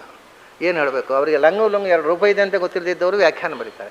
ಅಲ್ಲ, ಇದು ಯಾರಾದರೂ ಮತ್ತೆ ಪ್ರತಿ ತೆಗೆಯವರು ಬರೆದಿರ್ಬೋದು. ಆದರೆ ಹಾಗೆ ಇಂಥದ್ದೆಲ್ಲ ನನಗೆ ಸಂಸ್ಕೃತ ವ್ಯಾಖ್ಯಾನಕಾರರ ಇತಿಮಿತಿ ಗೊತ್ತಿದೆ, ಚೆನ್ನಾಗಿ ಗೊತ್ತಿದೆ. ಅದನ್ನೆಲ್ಲ ನಿಮ್ಮ ಹತ್ರ ಹೇಳಬೇಕಾದಂಥ ಅಗತ್ಯ ಎಲ್ಲ ನಿಮಗೆ ಬೇಡವೂ ಬೇಡ. ನೀವು ಕೆನ್ನೆ ತಟ್ಟಿಕೊಂಡೇ ಇರಿ, ಅವರು ಹಿಂದಿನ ವ್ಯಾಖ್ಯಾನಕಾರರು, ನಿಮ್ಮ ಕೆನ್ನೆ ಸಭೆಯಲ್ಲಿ ನನಗೇನು ನಷ್ಟ ಇಲ್ಲ. ನಾನು ಕೆನ್ನೆ ತಟ್ಟಿಕೊಳ್ಳೋದಿಲ್ಲ, ಯಾಕೆಂದರೆ ಅವರ ಎಲ್ಲ ಇತಿಮಿತಿ ನನಗೆ ಗೊತ್ತಿದೆ. ಸಂಸ್ಕೃತ ವ್ಯಾಖ್ಯಾನಕಾರರ ಸ್ಕಾಲರ್ಶಿಪ್ಪಿನ ಮಾನದಂಡ ನನ್ನ ಕೈಯಲ್ಲಿದೆ. ಅದರಿಂದ ನನಗೆ ಅದರ ಬಗ್ಗೆ ಅಷ್ಟು ಗೌರವ ಇರುವುದು ಸಾಧ್ಯವೇ ಇಲ್ಲ. ಅದರಿಂದ ಎಲ್ಲಿ ತಪ್ಪಿದೆ ಅದಕ್ಕೆ ಸರಿಯಾದ ಅರ್ಥ ಕೊಡಬೇಕು ಅನ್ನೋದಕ್ಕೋಸ್ಕರ ಬಹಳ ಪ್ರಯತ್ನ ಮಾಡಿ ಅದಕ್ಕೆ ನಿಜವಾದಂಥ ಮಧ್ವಾಚಾರ್ಯರ ಕಾಲದಲ್ಲಿ ನಡೆದ ಘಟನೆಯ ನಿಜವಾದ ಅರ್ಥ ಯಾವುದು ಅನ್ನುವ ತೀರ್ಮಾನಕ್ಕೋಸ್ಕರ ತುಂಬ ಪರಿಶ್ರಮ ಪಟ್ಟು ವ್ಯಾಖ್ಯಾನಗಳಲ್ಲಿದ್ದ ತಪ್ಪುಗಳನ್ನೆಲ್ಲ ಸರಿಪಡಿಸಿ ಮಾಡಿರ್ತಕ್ಕಂಥ ಅನುವಾದ ಇದು. ಇದರ ಇನ್ನೊಂದು ವಿಷಯ ಹೇಳಬೇಕು ನಾನು. ಇದು ಅನುವಾದ ನಡೆದದ್ದು ಎಲ್ಲಿ ಗೊತ್ತುಂಟ? ಮ್ಲೇಚ್ಛ ದೇಶದಲ್ಲಿ, ಇಲ್ಲೇ ಅಲ್ಲ, ಪುಣ್ಯಭೂಮಿಯಲ್ಲೇ ಅಲ್ಲ. ಇದು ಅನುವಾದ ಆದದ್ದು ಮ್ಲೇಚ್ಛ ದೇಶದಲ್ಲಿ. ಅದರಿಂದ ಇದು ವಿಷಯ ಗೊತ್ತಾದರೆ ಇಲ್ಲಿ ಬೆಂಗಳೂರಿನಲ್ಲಿ ಕೆಲವರು ಹೇಳ್ಬೋದು, ಅದನ್ನು ತೊಗೊಳ್ಬೇಡಿ, ಅದು ಮೈಲಿಗೆ, ಅದು ಮ್ಲೇಚ್ಛ ದೇಶದಲ್ಲಿ ಅನುವಾದ ಮಾಡಿದ್ದು, ಅದನ್ನು ತೊಗೊಂಡ್ರೆ ಮಧ್ವಜೀವ ಮೈಲಿಗೆ, ನೀವು ಮೈಲಿಗೆ ಆಗ್ತೀರಿ ಅಂತ ಕೆಲವರು ಬಹಳ ಸಂತೋಷ ಪಡ್ಬೋದು ಈ ಸುದ್ದಿ ಕೇಳಿ. ಅಂಥವರಿಗೆ ಸಂತೋಷಕ್ಕೋಸ್ಕರ ಆದರೂ ನಾನು ಈ ಸುದ್ದಿ ಹೇಳಬೇಕು. ಇದು ಹೇಗೆ ಅಂದರೆ, ಒಬ್ಬರು ಅನನ್ಯ ಭಕ್ತರು ಆಚಾರ್ಯರ ಅಮೇರಿಕಾದಲ್ಲಿದ್ದಾರೆ. ಅದು ಎಷ್ಟು ವಿಚಿತ್ರ ಅಂದರೆ, ಅವರು ಅಲ್ಲಿ ಯಾವುದೋ ಒಂದು ಯೂನಿವರ್ಸಿಟಿಯಲ್ಲಿ ವಿಜ್ಞಾನ ಪಾಠ ಹೇಳುವರು, ಮೆಕ್ಯಾನಿಸಮೋ ವಿಜ್ಞಾನ ಸೈನ್ಸೋ ಏನೋ ಪಾಠ ಹೇಳುವರು. ಆದರೆ ಅವರು ಉಳಿದ ಸಮಯವನ್ನೆಲ್ಲ ಮಧ್ವ ಸಿದ್ಧಾಂತದ ಪಾಠ ಪ್ರವಚನಕ್ಕೋಸ್ಕರ ಮೀಸಲಿಟ್ಟಿದ್ದಾರೆ. ಆಚಾರ್ಯರ ಸಿದ್ಧಾಂತವನ್ನು ಮಕ್ಕಳಿಗೆ ಪಾಠ ಹೇಳೋದು. ಅವರು ಯೂನಿವರ್ಸಿಟಿ ಸ್ಟೂಡೆಂಟ್ಸ್ಗೆಲ್ಲ ಮನೆಯಲ್ಲಿ ಮಧ್ವ ಸಿದ್ಧಾಂತ, ಆಚಾರ ಸಿದ್ಧಾಂತದ ಪಾಠ ಹೇಳ್ತಾರೆ. ಅದು ಎಲ್ಲಿ ತನಕ ಅಂದರೆ ಬರೇ ಮಾಧ್ವರಲ್ಲ, ಆ ಯೂನಿವರ್ಸಿಟಿಯಲ್ಲಿರುವ ಎಲ್ಲ ಹುಡುಗರು ಕೂಡ ಇವತ್ತು ಮಧ್ವ ಸಿದ್ಧಾಂತ ಪಾಠ ಹೇಳ್ತಾ ಇದ್ದಾರೆ. ಮೊನ್ನೆ ಒಬ್ಬ ಕೇರಳದ ಒಬ್ಬ ಹುಡುಗಿ, ಅವಳು ಮಾಧ್ವಳಲ್ಲ, ಏನೇನು ಅವರು ಮಧ್ವಾಚಾರ್ಯ ಹೆಸರೇ ಅಲ್ಲಿ ಹೋದ್ಮೇಲೆ ಕೇಳಿದ್ದೋ ಅವಳು ಸೀದಾ ಉಡುಪಿಗೆ ಬಂದಿದ್ದಾಳೆ, ನಮ್ಮ ಮನೆಗೆ ಬಂದಳು. ವಿಷಯ ಏನು ಅಂದರೆ, ನಾನು ರಾಚೆಸ್ಟರ್ನಿಂದ ಬಂದದ್ದು, ಅಮೇರಿಕಾದಿಂದ. ಹೌದಾ, ಏನು ಬಂದದ್ದು? ರಾಚೆಸ್ಟರ್ನಲ್ಲಿ ನಮ್ಮ ಗುರುಗಳು ನನಗೆ ಮಧ್ವ ಸಿದ್ಧಾಂತ ಪಾಠ ಮಾಡಿದ್ದಾರೆ. ಯಾರಪ್ಪ? ಡಾಕ್ಟರ್ ಮುಕುಂದ್ ಮಧ್ವ ಸಿದ್ಧಾಂತ ಪಾಠ ಮಾಡಿದ್ದಾರೆ.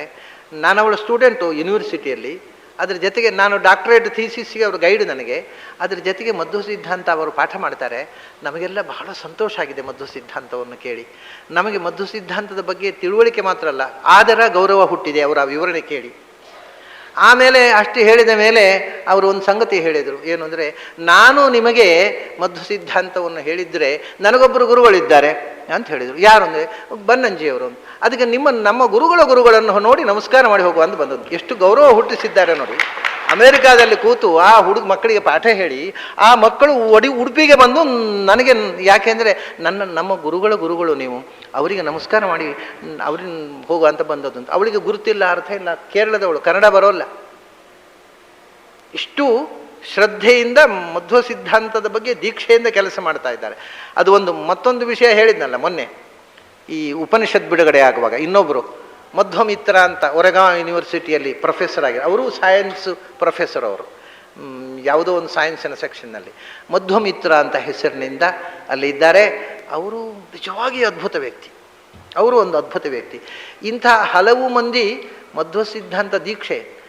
ನಾನು ಹೇಳಿದ್ನಲ್ಲ ರಾಚೆಸ್ಟರ್ನಲ್ಲಿ ನಮ್ಮ ಶಿಷ್ಯರ ಕಥೆ, ಅವರು ಒಂದು ಮಾತು ಹೇಳ್ತಿದ್ರು, ಆಚಾರ್ಯರೇ ನಾನು ಕ್ವಾಂಟಮ್ ಥಿಯರಿಯನ್ನು ಓದಿದ್ದೆ ವಿದ್ಯಾರ್ಥಿಯಾಗಿ, ಸೈನ್ಸಿನ ಸ್ಟೂಡೆಂಟ್ ಆಗಿ ಕ್ವಾಂಟಮ್ ಥಿಯರಿ ಓದಿ ಅದರ ಮೇಲೆ ಥೀಸಿಸ್ ಬರೆದಿದ್ದೆ.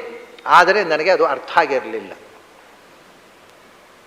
ನಿಜವಾಗಿ ನನಗೆ ಕನ್ವಿನ್ಸ್ ಆಗಿರಲಿಲ್ಲ. ಕ್ವಾಂಟಮ್ ಥಿಯರಿ ಅಂದರೆ ಏನು ಅನ್ನೋದು ಸರಿಯಾಗಿ ತಿಳುವಳಿಕೆ ಬಂದಿರಲಿಲ್ಲ. ಅದು ತಿಳಿದದ್ದು ಮಧ್ವ ಸಿದ್ಧಾಂತ ಓದಿದ ಮೇಲೆ ಅಂತ ಹೇಳಿದ್ರು. ನನಗೆ ಕ್ವಾಂಟಮ್ ಥಿಯರಿ ಏನು ಅಂತ ಅರ್ಥ ಆದದ್ದು ಆಚಾರ್ಯರ ಸಿದ್ಧಾಂತ ಅರ್ಥ ಆದ ಮೇಲೆ. ಹೀಗೆ ಬಹಳ ಪ್ರಚಂಡ ಮನುಷ್ಯ, ಬಹಳ ದೊಡ್ಡ ವಿದ್ವಾಂಸ.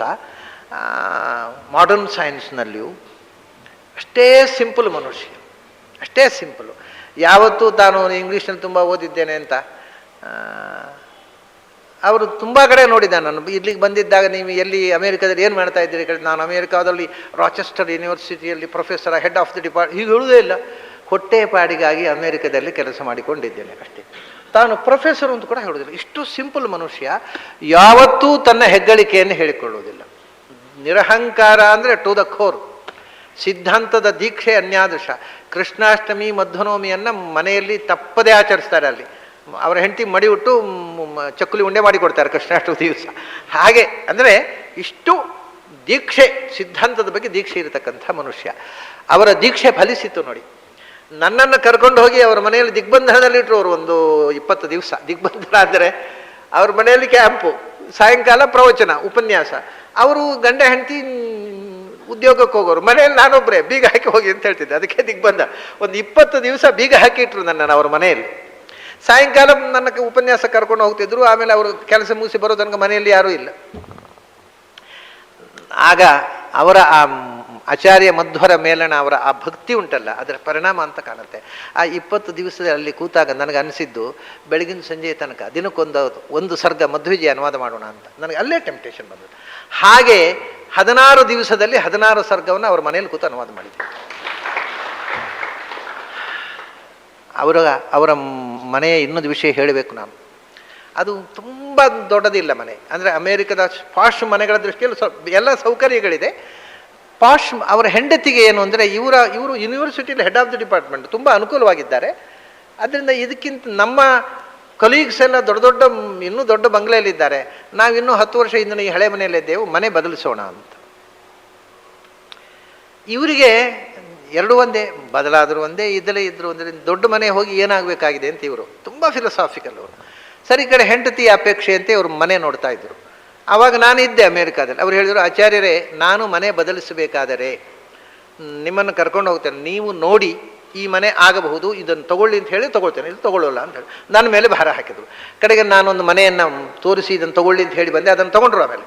ಆದರೆ ನಾನು ಹೇಳಲಿಕ್ಕೆ ಹೊರಟದ್ದು ಅದಲ್ಲ ವಿಷಯ. ಅವ್ರ ಮಗಳೊಬ್ಳು, ಅವಳಿಗೂ ಕಾಲೇಜಿನ ಹಾಸ್ಟೆಲ್ನಲ್ಲಿದ್ದಾಳೆ, ಮನೆಯಲ್ಲಿ ಇಲ್ಲ ಈಗ, ಅಲ್ಲೇ ಹುಟ್ಟಿ ಬೆಳೆದವಳು. ಅವಳನ್ನು ಆ ಹೊಸ ಮನೆ ತಗೊಳ್ಳಬೇಕಾಗಿದ್ದರೆ ಮಕ್ಕಳನ್ನು ಹೋಗಿ ತೋರಿಸೋದು, ಮಗು ಈ ಮನೆ, ನೋ ರೆಸ್ಪಾನ್ಸ್. ಅವಳು ಎಷ್ಟು ಮನೆ ತೋರಿಸಿದ್ರು, ಇದು ಚೆನ್ನಾಗಿದೆಪ್ಪ, ಇದು ತಗೊಳ್ಳು ಅಂತ ಹೇಳೋಲ್ಲ. ಅವರಿಗೆ ಆಶ್ಚರ್ಯ ಆಯಿತು, ಏನಪ್ಪ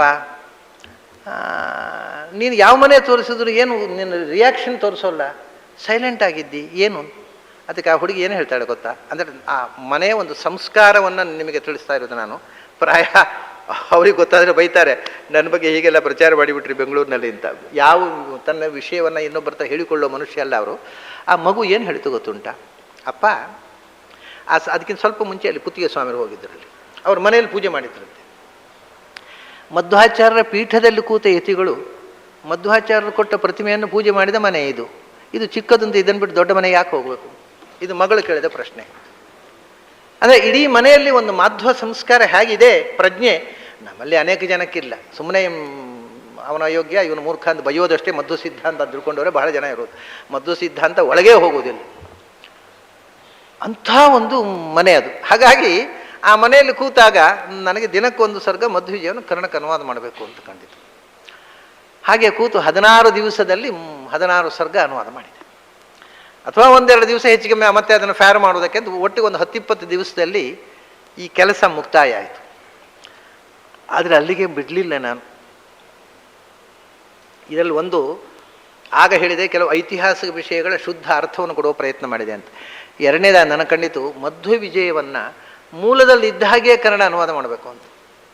ಎಲ್ಲರೂ ಅನುವಾದ ಮಾಡುವ ಏನು ಗೊತ್ತುಂಟಾ, ಆ ಶ್ಲೋಕದ ಭಾವ, ಶ್ಲೋಕದ ಅರ್ಥ ಮತ್ತು ಅದರ ತಾತ್ಪರ್ಯ, ಅದರ ಅಲಂಕಾರ ಎಲ್ಲವೂ ಅನುವಾದ ಅಂತ ಹೇಳ್ತಾರೆ. ಅದಕ್ಕೆ ಅದು explanation, it is not translation. Translation with explanation ಎಲ್ಲ ನಮ್ಮಲ್ಲಿ ಇದೊಂದು ದೊಡ್ಡ ತಪ್ಪೇನು ಅಂದರೆ ಮೂಲದಲ್ಲಿ ಇದ್ದದ್ದು ಇಲ್ಲದ್ದು ಎಲ್ಲ ಸೇರಿಸಿ ಅನುವಾದ ಮಾಡೋದು. ಅಂದರೆ ಮೂಲದ ಭಾವ ಅಂತೆ ಅದು, ಎಂದು ತಾತ್ಪರ್ಯವೂ ಅಂತ ಬರೆದು ಬಿಟ್ಟರೆ ಆಗೋಯ್ತು ಅಂತ. ಮೂಲದಲ್ಲಿ ಏನಿದೆ ಅಷ್ಟೇ ಅನುವಾದದಲ್ಲಿ ಇರಬೇಕು. ಏನಾದರೂ ಹೆಚ್ಚು ಹೇಳಬೇಕಾದ್ರೆ ಅದನ್ನು ಫುಟ್ ನೋಟ್ನಲ್ಲಿ ಬರೀಬೇಕು. ಇದು ಮೆಥಡಾಲಜಿ ಆಫ್ ಟ್ರಾನ್ಸ್ಲೇಷನ್. ಅದಕ್ಕೋಸ್ಕರ ನಾನೇನು ಮಾಡಿದೆ, ಮೂಲದಲ್ಲಿ ಇರುವುದನ್ನು ಯಥಾವತ್ತಾಗಿ ಅನುವಾದ ಮಾಡಿದೆ. ಹೆಚ್ಚಿಗೆ ಏನಾದರೂ ವಿವರ ಕೊಡಬೇಕಾಗಿದ್ದರೆ ಕೆಳಗೆ ಫುಟ್ ನೋಟ್ನಲ್ಲಿ ಕೊಡುವಂಥ. ಆಮೇಲೆ ಇನ್ನೊಂದು ವಿಷಯ ಏನು ಅಂತಂದರೆ, ಅನುವಾದಗಳು ಈ ತನಕ ಆದ ಅನುವಾದಗಳು ನಿಮಗೆ ಗೊತ್ತಿದೆ, ಸಂಸ್ಕೃತ ಪಂಡಿತರ ಕನ್ನಡ ಸ್ವಲ್ಪ ಹೇಗಿರುತ್ತೆ ಅಂತ. ಸ್ವಲ್ಪ ಅಂದರೆ ಕನ್ನಡದಲ್ಲಿ ಆ ಕ್ಲಾಸಿಕ್ ಕನ್ನಡ ಅಲ್ಲ ಅದು ಕನ್ನಡದಲ್ಲಿ ಆದ ಪೊಯೆಟಿಕ್ ಬ್ಯೂಟಿ ಇಲ್ಲ. ಮಧ್ವವಿಜಯ ಒಂದು ಸುಂದರವಾದ ಕಾವ್ಯ, ಅದರ ಅನುವಾದದಲ್ಲಿಯೂ ಪೊಯೆಟಿಕ್ ಬ್ಯೂಟಿ ಇರಬೇಕು ಅಂತ. ಆ ಭಾಷೆ ಸುಮ್ಮನೆ ನ್ಯೂಸ್ ಪೇಪರ್ನ ಭಾಷೆ ಆಗಿರಬಾರ್ದು, ಅದರಲ್ಲೊಂದು ಪೊಯೆಟಿಕ್ ಬ್ಯೂಟಿ ಇರಬೇಕು ಅಂತ. ಅದಕ್ಕೋಸ್ಕರ ಸ್ವಲ್ಪ ಕಾವ್ಯಮಯ, ಪದ್ಯರೂಪ ಅಲ್ಲ, ಅದು ಗದ್ಯವೇ. ಆದರೆ ಅದನ್ನು ಬೇಕಾದರೆ ನೀವು ಹೇಗೆ ಹೇಳಬೇಕು ಅಂದರೆ ಗಪದ್ಯ ಅಂತ ಹೇಳಬಹುದು ಅಥವಾ ಪಗದ್ಯ ಅಂತ ಹೇಳಬಹುದು. ಅದು ಪದ್ಯದ ಚೆಲುವು ಇರುವ ಗದ್ಯ. ಆ ಥರ ಅನುವಾದ ಮಾಡುವುದಕ್ಕೋಸ್ಕರ ಪ್ರಯತ್ನ ಮಾಡಿದೆ. ಅದನ್ನು ನಿಮಗೆ ಸುಮ್ಮನೆ ಪ್ರಥಮ ಶ್ಲೋಕದ ಅನುವಾದವನ್ನು ಓದ್ತೇನೆ. ನಿಮ್ಗೆ ಗೊತ್ತಿದೆ, ಕಾಂತಾಯ ಕಲ್ಯಾಣ ಗುಣೈಕ ಧಾಮ್ನೆ ನವದ್ಯುನಾಥ ಪ್ರತಿಮ ಪ್ರಭಾಯ ನಾರಾಯಣಾಯ ಅಖಿಲ ಕಾರಣಾಯ ಶ್ರೀ ಪ್ರಾಣನಾಥಾಯ ನಮಸ್ಕರೋಮಿ. ಇದಕ್ಕೆ ನಾನು ಅನುವಾದ ಮಾಡೋ ಸ್ವಲ್ಪ ಪೊಯೆಟಿಕ್ ಕನ್ನಡ ಬಳಸಿದೆ. ಎರಗುವೆನು ಚೆಲುವ ನಾರಾಯಣನಿಗೆ, ನಲ್ಗುಣಗಳ ಒಂದೇ ನೆಲೆಮನೆಗೆ, ಮೂಡಿಬರುವ ಸೂರ್ಯನಂತೆ ಹೊಂಬಣ್ಣದವನಿಗೆ, ಎಲ್ಲಕ್ಕೂ ಕಾರಣನಿಗೆ, ರಮೆಯ ಮನದಣ್ಣನಿಗೆ, ಭಾರತೀ ಮುಖ್ಯ ಪ್ರಾಣರ ಒಡೆಯನಿಗೆ. ಹೀಗೆ ಇದು ಒಂಥರ ನೀವು ಪದ್ಯ ಓದಿದ ಹಾಗೆ ಇರಬೇಕು, ಅದರ ಗದ್ಯ ಇರಬೇಕು. ಯಾಕೆಂದರೆ ಇದು ಒಂದು ಕಾವ್ಯ. ಕನ್ನಡದಲ್ಲಿ ಕಾವ್ಯದ ಬ್ಯೂಟಿಯನ್ನು ಸ್ವಲ್ಪ ಆದ. ಮತ್ತು ಇನ್ನೊಂದು ಕಷ್ಟ ಏನು ಗೊತ್ತುಂಟಾ, ಮಧ್ವವಿಜಯ ಅಂದರೆ it is a composition of puns, ಶ್ಲೇಷಮಯ. ಕನ್ನಡದಲ್ಲಿ ಶ್ಲೇಷವನ್ನು ಅನುವಾದ ಮಾಡಲಿಕ್ಕೆ ಬರುವುದಿಲ್ಲ. ಶ್ಲೇಷ ಅನುವಾದ ಮಾಡಬೇಕಾದ್ರೆ 2 ಲೈನ್, ಅದರಲ್ಲಿ ಒಂದು ಶಬ್ದ ಹೇಳಿದ್ರೆ ಇದು 2 ಶಬ್ದ, ಅಲ್ಲಿ ಒಂದು ವಾಕ್ಯ 2 ವಾಕ್ಯವೇ ಹೇಳಬೇಕು. ಆ ಶ್ಲೇಷವನ್ನು ಮಾಡುವಾಗ ಏನು ಮಾಡಿದೆ ಅಂದರೆ ನಾನು ಕಂಸವನ್ನು ಬಳಸಿದೆ. ಉದಾಹರಣೆಗೆ ಈಗ ಅಲ್ಲಿ ವಿಷ್ಣು ಪದ ಹನುಮಂತ, ವಿಷ್ಣು ಪದೇ ಮೇಘ, ಹನುಮಂತನೆಂಬ ಮೋಡವು ವಿಷ್ಣು ಪದದಲ್ಲಿ ಎರಗಿತು. ಅಂದರೆ ವಿಷ್ಣು ಪದದಲ್ಲಿ ಅಂದರೆ ಭಗವಂತನ ಪಾದದಲ್ಲಿ ಅಂತ ಒಂದರ್ಥ, ಮೋಡ ವಿಷ್ಣು ಪದದಲ್ಲಿ ಆಕಾಶದಲ್ಲಿ ಅಂತ. ಆಕಾಶದಲ್ಲಿ ಮೋಡ ತುಂಬಿತು, ಹನುಮಂತ ಭಗವಂತನ ಪಾದಕ್ಕೆ ಎರಗಿದ. 2 ಅರ್ಥವನ್ನು ಒಂದೇ ಶಬ್ದದಿಂದ ವಿಷ್ಣು ಪದೇನ ನಾಮ ಅಂತ ಬರೀತಾರೆ ಅವರು. ನಾನಾಗ ಹನುಮಂತ ಬ್ರಕೆಟ್ನಲ್ಲಿ ಮೋಡ, ವಿಷ್ಣು ಭಗವಂತನ ಚರಣಗಳಲ್ಲಿ ಬ್ರಕೆಟ್ನಲ್ಲಿ ಆಕಾಶದಲ್ಲಿ. ಅಂದರೆ ಆ ಪನ್ನಿನ ಅರ್ಥವನ್ನು ಬ್ರಕೆಟ್ನಲ್ಲಿ ಕೊಟ್ಟೆ. ಯಾಕಂದರೆ ಒಂದೇ ಶಬ್ದದಲ್ಲಿ ಹೇಳಿದರೆ ಅನುವಾದವೇ ಆಗೋದಿಲ್ಲ. ಅದಕ್ಕೆ ಅನುವಾದದಲ್ಲಿ ತುಂಬ ಕಷ್ಟಗಳಿವೆ ಇದರಲ್ಲಿ. ಮತ್ತು ಕೆಲವು ಕಡೆ ಒಂದು ಶ್ಲೋಕಕ್ಕೆ 5-6 ಅರ್ಥ, 5-6 ಅರ್ಥ ಕೊಡ್ತಾರೆ. ಮುಂದೆ 15ನೇ ಸರ್ಗದಲ್ಲಿ ಅವರ ಉಪನ್ಯಾಸದ ವರ್ಣನೆ ಮಾಡೋ ಒಂದು ಶ್ಲೋಕಕ್ಕೆ 6 ಅರ್ಥ ಬರೆದಿದೆ. 6 ಅರ್ಥ. ಅದಕ್ಕೆ 6 ಅರ್ಥವನ್ನು ಬೇರೆ ಬೇರೆ ಕೊಟ್ಟಿದ್ದೇನೆ. ನೀವು ಒಂದು ಸುಮ್ಮನೆ ಬ್ರಕೆಟ್ನೊಳಗೆ ಕೊಟ್ಟರೆ ಏನೂ ಇಲ್ಲ, ಕಡೆ ಬ್ರಕೆಟು ಇಲ್ಲ, ಅರ್ಥವೂ ಇಲ್ಲ. ಅದಕ್ಕೋಸ್ಕರ 6 ಬಗೆಯ ಅರ್ಥ ವಿಶೇಷಗಳನ್ನು ಪ್ರತ್ಯೇಕವಾಗಿ ಕೊಟ್ಟಿದ್ದೇನೆ.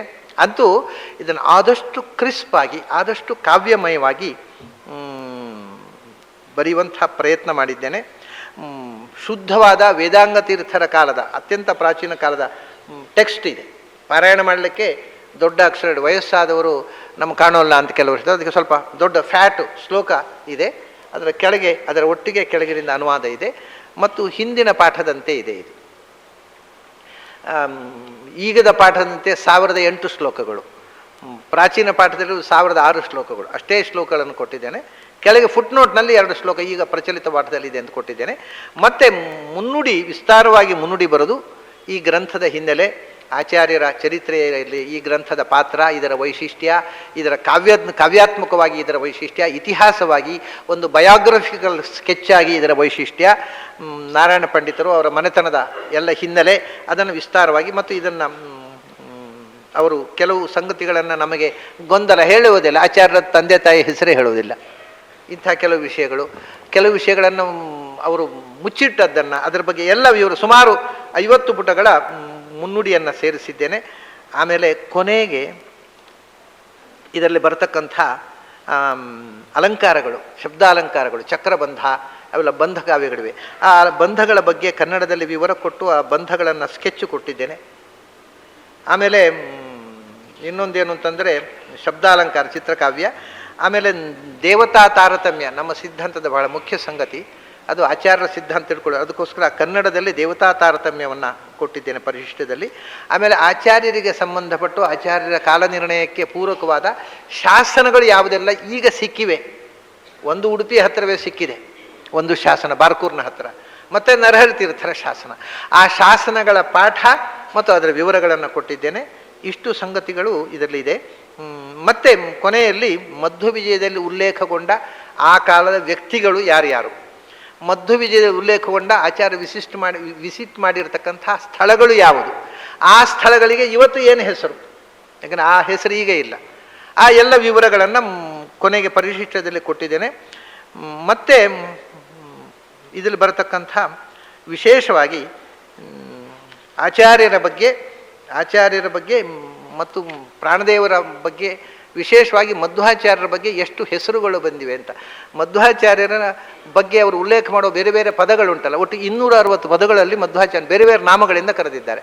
ಅದರ ಸುಮ್ಮನೆ ಮಧ್ವಾಚಾರ್ಯರ ಹೆಸರುಗಳು ಏನಿವೆ ಅದನ್ನೇ ಒಂದು ಪ್ರತ್ಯೇಕವಾಗಿ ಕೊನೆಯಲ್ಲಿ ಲಿಸ್ಟ್ ಕೊಟ್ಟಿದ್ದೇನೆ.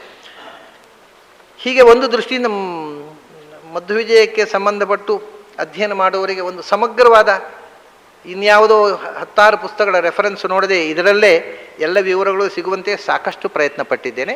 ಇನ್ನೂ ಏನಾದರೂ ಕೊರತೆಗಳು ಇದ್ದರೆ ಅಥವಾ ಸೇರಿಸಬೇಕಾದ ಅಂಶ ಇದ್ದರೆ ನೀವು ಕೊಂಡುಕೊಂಡವರು ನನಗೆ ಸಲಹೆ ಮಾಡಿದರೆ ಇದು ಮತ್ತೆ ಪುನರ್ಮುದ್ರಣ ಆಗುವ ಸಂದರ್ಭ ಬಂದಾಗ ಅದನ್ನು ನಾನು ಸೇರಿಸ್ಲಿಕ್ಕೆ ಸಿದ್ಧ ಇದೆ. ಯಾಕೆಂದರೆ ಓದುವವರ ಅಪೇಕ್ಷೆ ಮುಖ್ಯ. ಈ ವಿಷಯ ನಮಗೆ ಸ್ಪಷ್ಟ ಆಗಿಲ್ಲರಿ, ಇದನ್ನೊಂದು ಸೇರಿಸಬೇಕಿತ್ತು ನೀವು ಅಂದರೆ ಇನ್ನೊಂದು ಸರ್ತಿ ಮುದ್ರಣ ಆಗೋ ಅದನ್ನು ಸೇರಿಸುವಂಥ ಯೋಚನೆ ಇದೆ.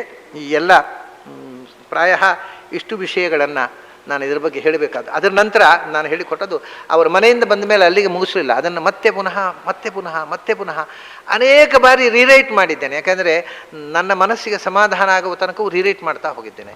ಅದನ್ನು ನ್ಯೂಯಾರ್ಕಿಗೆ ಬಂದೆ, ರಾಚೆಸ್ಟರ್ನಿಂದ. ಅಲ್ಲಿ ಅದು ಒಂದು ವಿಚಿತ್ರ ನೋಡಿ, ಇದೆಲ್ಲ ಏನೋ ಒಂದು ದೈವ ಸಂಬಂಧ ಇದೆ. ಆಚಾರ್ಯರು ಬಾಲ್ಯದಲ್ಲಿ ವೇದ ಪಾಠ ಕಲಿತಂಥ ಮನೆ ದಂಡತೀರ್ಥ ಅಂತ ಉಡುಪಿ ಹತ್ತಿರ ಇದೆ. ಅಲ್ಲಿ ವೇದ ಪಾಠ ಕಲೀಲಿಕ್ಕೆ ಹೋಗ್ತಿದ್ರು. ಆವಾಗ ಇವರು ಕ್ಲಾಸ್ನಲ್ಲಿ ಪಾಠ ಕಲಿಯದೆ ಆಟ ಆಡ್ತಾಯಿದ್ರು. ಇವರು ಗುರುಗಳು ಜೋರು ಮಾಡಿದರು, ಅದಕ್ಕೆ ಯಾಕೋ ನೀನು ಸೋಮಾರಿ ತನ ಮಾಡ್ತೀವಿ, ಪಾಠ ಕ್ಲಾಸಿಗೆ ಯಾಕೆ ಬರೋಲ್ಲ ಅಂತ ಬೈದರು. ಅದಕ್ಕೆ ಆಚಾರ್ಯ ಹೇಳಿದ್ರು, ಅಲ್ಲಿ ನೀವು ನನಗೆ ಗೊತ್ತಿದ್ದದನ್ನೇ ಹೇಳ್ತೀರಿ, ಅದಕ್ಕೆ ಬರಲಿಲ್ಲ ಅಂತ ಹೇಳಿದರು. ಎಲ್ಲಿ ಗೊತ್ತಿದೆ, ಎಲ್ಲ ಗೊತ್ತುಂಟು ಹೇಳು ನೋಡು. ಕಡೆಗೆ ಈ ಪಾಠ ಆದದ್ದು ನಾಳೆ ಪಾಠ ಆಗುದು ಎಲ್ಲ ಹೇಳಿಬಿಟ್ರು ಆಚಾರ್ಯರು. ಕಡೆಗೆ ಅಪ್ಪ ನೀನು ಕ್ಲಾಸಿಗೆ ಬರೋದು ಬೇಡ, ದಮ್ಮಯ್ಯ ಎಲ್ಲಿ ಬೇಕಾದ್ರೂ ಹೋಗು ಅಂತ ಕಳಿಸಿದ್ರು ಅಂತ ಕಥೆ ಬರುತ್ತೆ ಮಧ್ವದಲ್ಲಿ. ಅಂಥ ಆಚಾರ್ಯರು ಬಾಲ್ಯದಲ್ಲಿ ಪಾಠ ಕೇಳಿದ ದಂಡತೀರ್ಥ ಮನೆತನದವರೊಬ್ಬರು ಅಮೆರಿಕದಲ್ಲಿದ್ದಾರೆ ನೋಡಿ. ಅವ್ರ ಮನೆಯಲ್ಲಿ ಇದು ರೀರೈಟ್ ಮಾಡಿದ್ರು. ಇದು ಸಂಬಂಧಗಳು ನೋಡಿ, ಅವರು ಆ ಮನೆತನಕ್ಕೆ ಸೇರಿದವರು. ಆಚಾರ್ಯರಿಗೆ ಪಾಠ ಹೇಳಿದಂಥ ದಂಡತೀರ್ಥದ ತೋಟಂತಿಲ್ಲಾಯರು ಆ ಮನೆತನದವರು. ಅವರು ಅಮೆರಿಕದಲ್ಲಿ ನ್ಯೂಯಾರ್ಕ್ನಲ್ಲಿದ್ದಾರೆ. ಅವರ ಮನೆಯಲ್ಲಿ ಅದನ್ನು ಕೂತು ರೀರೈಟ್ ಮಾಡಿದೆ. ಏನೋ ಸಂಬಂಧ ಇರಬೇಕ್ರಿ ಇದು. ಆ ಎಲ್ಲ ಕೋಇನ್ಸಿಡೆನ್ಸ್ ಅಂತ ಒಂದು ಇಲ್ಲೇ ಇಲ್ಲ. ಅವರು ದಂಡತೀರ್ಥದ ಆ ಮನೆತನದಲ್ಲಿ ಹುಟ್ಟಿದ ಯೋಗದಿಂದ ಅವರಿಗೆ ಅಲ್ಲಿ ಮಧ್ವವಿಜಯ ಅನುವಾದ ಮಾಡುವಂಥದ್ದು ಏನೋ ಒಂದು ಪ್ರಾಪ್ತಿ, ಅದು ಅಲ್ಲಿ ಅದನ್ನು ಮಾಡಿದೆ. ಆಮೇಲೆ ಅವ್ರು ನಿನ್ನೆ ಉಡುಪಿ ಬಂದಿದ್ದರು. ನಾನು ಹೇಳಿದೆ, ನಿಮ್ಮ ಮನೆಯಲ್ಲಿ ರೀರೇಟ್ ಮಾಡಿದಂಥ ಮಧ್ವವಿಜಯ ಇವತ್ತು ಬಿಡುಗಡೆ ಆಗ್ತಾ ಇದೆ ಅಂತ. ಆಚಾರ್ಯ ನನಗೊಂದಿಷ್ಟು ಕಾಪಿ ಇಟ್ಟುಬಿಟ್ರಿ, ಪೂರ ಖಾಲಿ ಮಾಡಿಬಿಡಿ ಅಂತ ಹೇಳಿದರು. ಉಡುಪಿಯಲ್ಲಿದ್ದಾರೆ ಈಗ, ಅವರು ಬಂದಿದ್ದಾರೆ. ಹೀಗೆ ಏನೇನೋ ಋಣಾನುಬಂಧಗಳು ಆಚಾರ್ಯರ ಕಾಲದಿಂದ ಇದರ ತನಕದ ಕೆಲವು ಸಂಬಂಧಗಳು, ವಿಚಿತ್ರವಾದ ಋಣಾನುಬಂಧಗಳು ಅನುಭವಕ್ಕೆ ಬಂದಿವೆ. ಹಾಗೆ ಮತ್ತೆ ಮನೆಯಲ್ಲಿ ಕೂತು ರಿಲೇಟ್ ಮಾಡಿದೆ.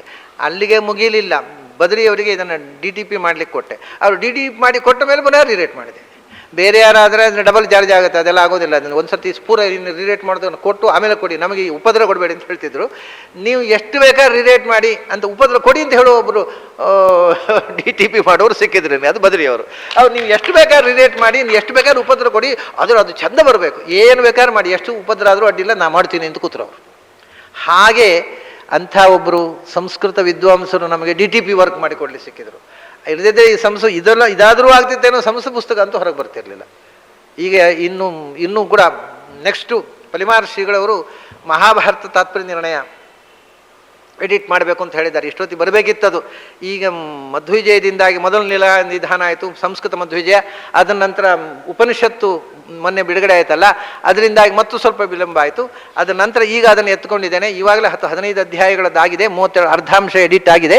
ಇನ್ನು 32 ಅಧ್ಯಾಯದ ಎಡಿಟ್ ಮಾಡಿ ಅದರಲ್ಲಿಯೂ ಕೂಡ ಇದೇ ಥರ ಮಧ್ವಿಜಯಕ್ಕೆ ಯಾರು ವ್ಯಾಖ್ಯಾನ ಬರೆದಿದ್ದಾರೆ ವೇದಾಂಗ ತೀರ್ಥರು, ಅವರು ಮಹಾಭಾರತಾತ್ಮನೆಯಕ್ಕೆ ವ್ಯಾಖ್ಯಾನ ಬರೆದಿದ್ದಾರೆ. ಈ ತನಕ ಅದು ಪ್ರಿಂಟ್ ಆಗಿಲ್ಲ, ಅದರಲ್ಲಿ ಕೊಡ್ತಾ ಇದ್ದೀನಿ. ಅದರ ಜೊತೆಗೆ ನಾನು ಒಂದು ಟಿಪ್ಪಣಿ ಬರೀತಾ ಇದ್ದೇನೆ. ಆಚಾರ್ಯರ ಮಹಾಭಾರತಾತ್ಮನೆಯದ ವೈಶಿಷ್ಟ್ಯವನ್ನು ನಾನು ಕಂಡದ್ದನ್ನು ನಿಮಗೆ ಕೊಡಬೇಕಲ್ಲ. ಈ ಹಿಂದಿನ ವ್ಯಾಖ್ಯಾನದಲ್ಲಿ ಇಲ್ಲದ್ದು ನಾನು ಕಂಡ ವೈಶಿಷ್ಟ್ಯವನ್ನು ನಾನು ಒಂದು ಟಿಪ್ಪಣಿ ಬರೆದಿದ್ದೇನೆ. ಅದನ್ನು ಹಾಗೆ ನಮ್ಮ ಸ್ವಾಮಿಗಳ ಮನಸ್ಸೇನು ಅಂದರೆ, ಅದು ಎಷ್ಟು ವಿಸ್ತಾರ ಆದರೂ ಅಡ್ಡಿ ಇಲ್ಲ, ನಿಮಗೆ ನೀವು ನಿಮ್ಮ ಅಧ್ಯಯನದಲ್ಲಿ ಕಂಡದ್ದನ್ನು ಎಲ್ಲ ಬರೆದು ಬಿಡಿ, ಅದು ಪುಸ್ತಕ ದೊಡ್ಡದಾಗ ಅಡ್ಡಿಲ್ಲ ಅಂತಾರೆ ಅವರು. ಇಂಥ ಸಹೃದಯರು ಪ್ರೀತಿಸ್ತಕ್ಕಂಥ ಮಹಾನುಭಾವರು ಸಿಕ್ಕಿರೋದು ನನ್ನ ಭಾಗ್ಯ ಅಲ್ವ. ಇರದೇ ಇದ್ದರೆ ಇಂಥ ಬರೀಲಿಕ್ಕೆ ಆಗ್ತಿರಲಿಲ್ಲ. ಹಾಗೆ ಮಹಾಭಾರತಾತ್ಮ ನಿರ್ಣಯ ಇದರ ಮುಂದೆ. ಆಮೇಲೆ ಭಂಡಾರಗಿರಿ ಮಠದ ವಿದ್ಯೇಶತೀರ್ಥ ಶ್ರೀಪಾದಂಗಳವರು ಇಡೀ ಭಾಗವತವನ್ನು ಪ್ರಾಚೀನ ಪಾಠದ ಹಾಗೆ ಎಡಿಟ್ ಮಾಡಿಕೊಡಿ ಅಂತ ಕೇಳಿದ್ದಾರೆ. ಅದು ಅದರ ಜೊತೆಗೆ ನಡೀತಾ ಇದೆ. ಹೀಗೆ ಸಂಸ್ಕೃತ ಪುಸ್ತಕಗಳು ಮುಂದೆ ಆಗುವಂಥದ್ದಿದೆ.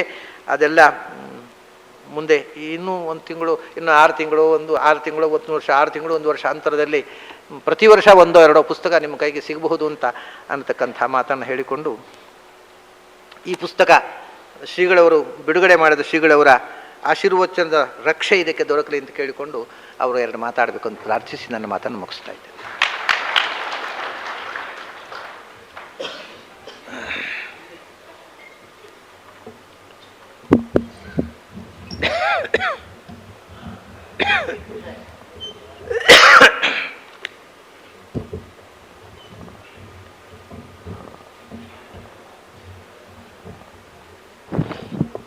ರಾಘವೇಂದ್ರಾಚಾರ್ಯ ಸ್ವಲ್ಪ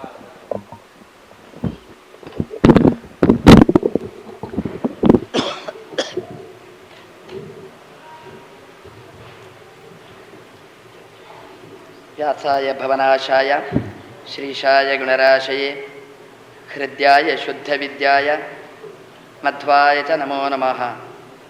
ನಮಃ ಶ್ರೀಮನ್ಮಧ್ವ ಪ್ರದಿಶ ಸುದೃಶನ್ನೋ ಜಯ ಜಯ. ಶ್ರೀ ಗುರುಭ್ಯೋ ನಮಃ.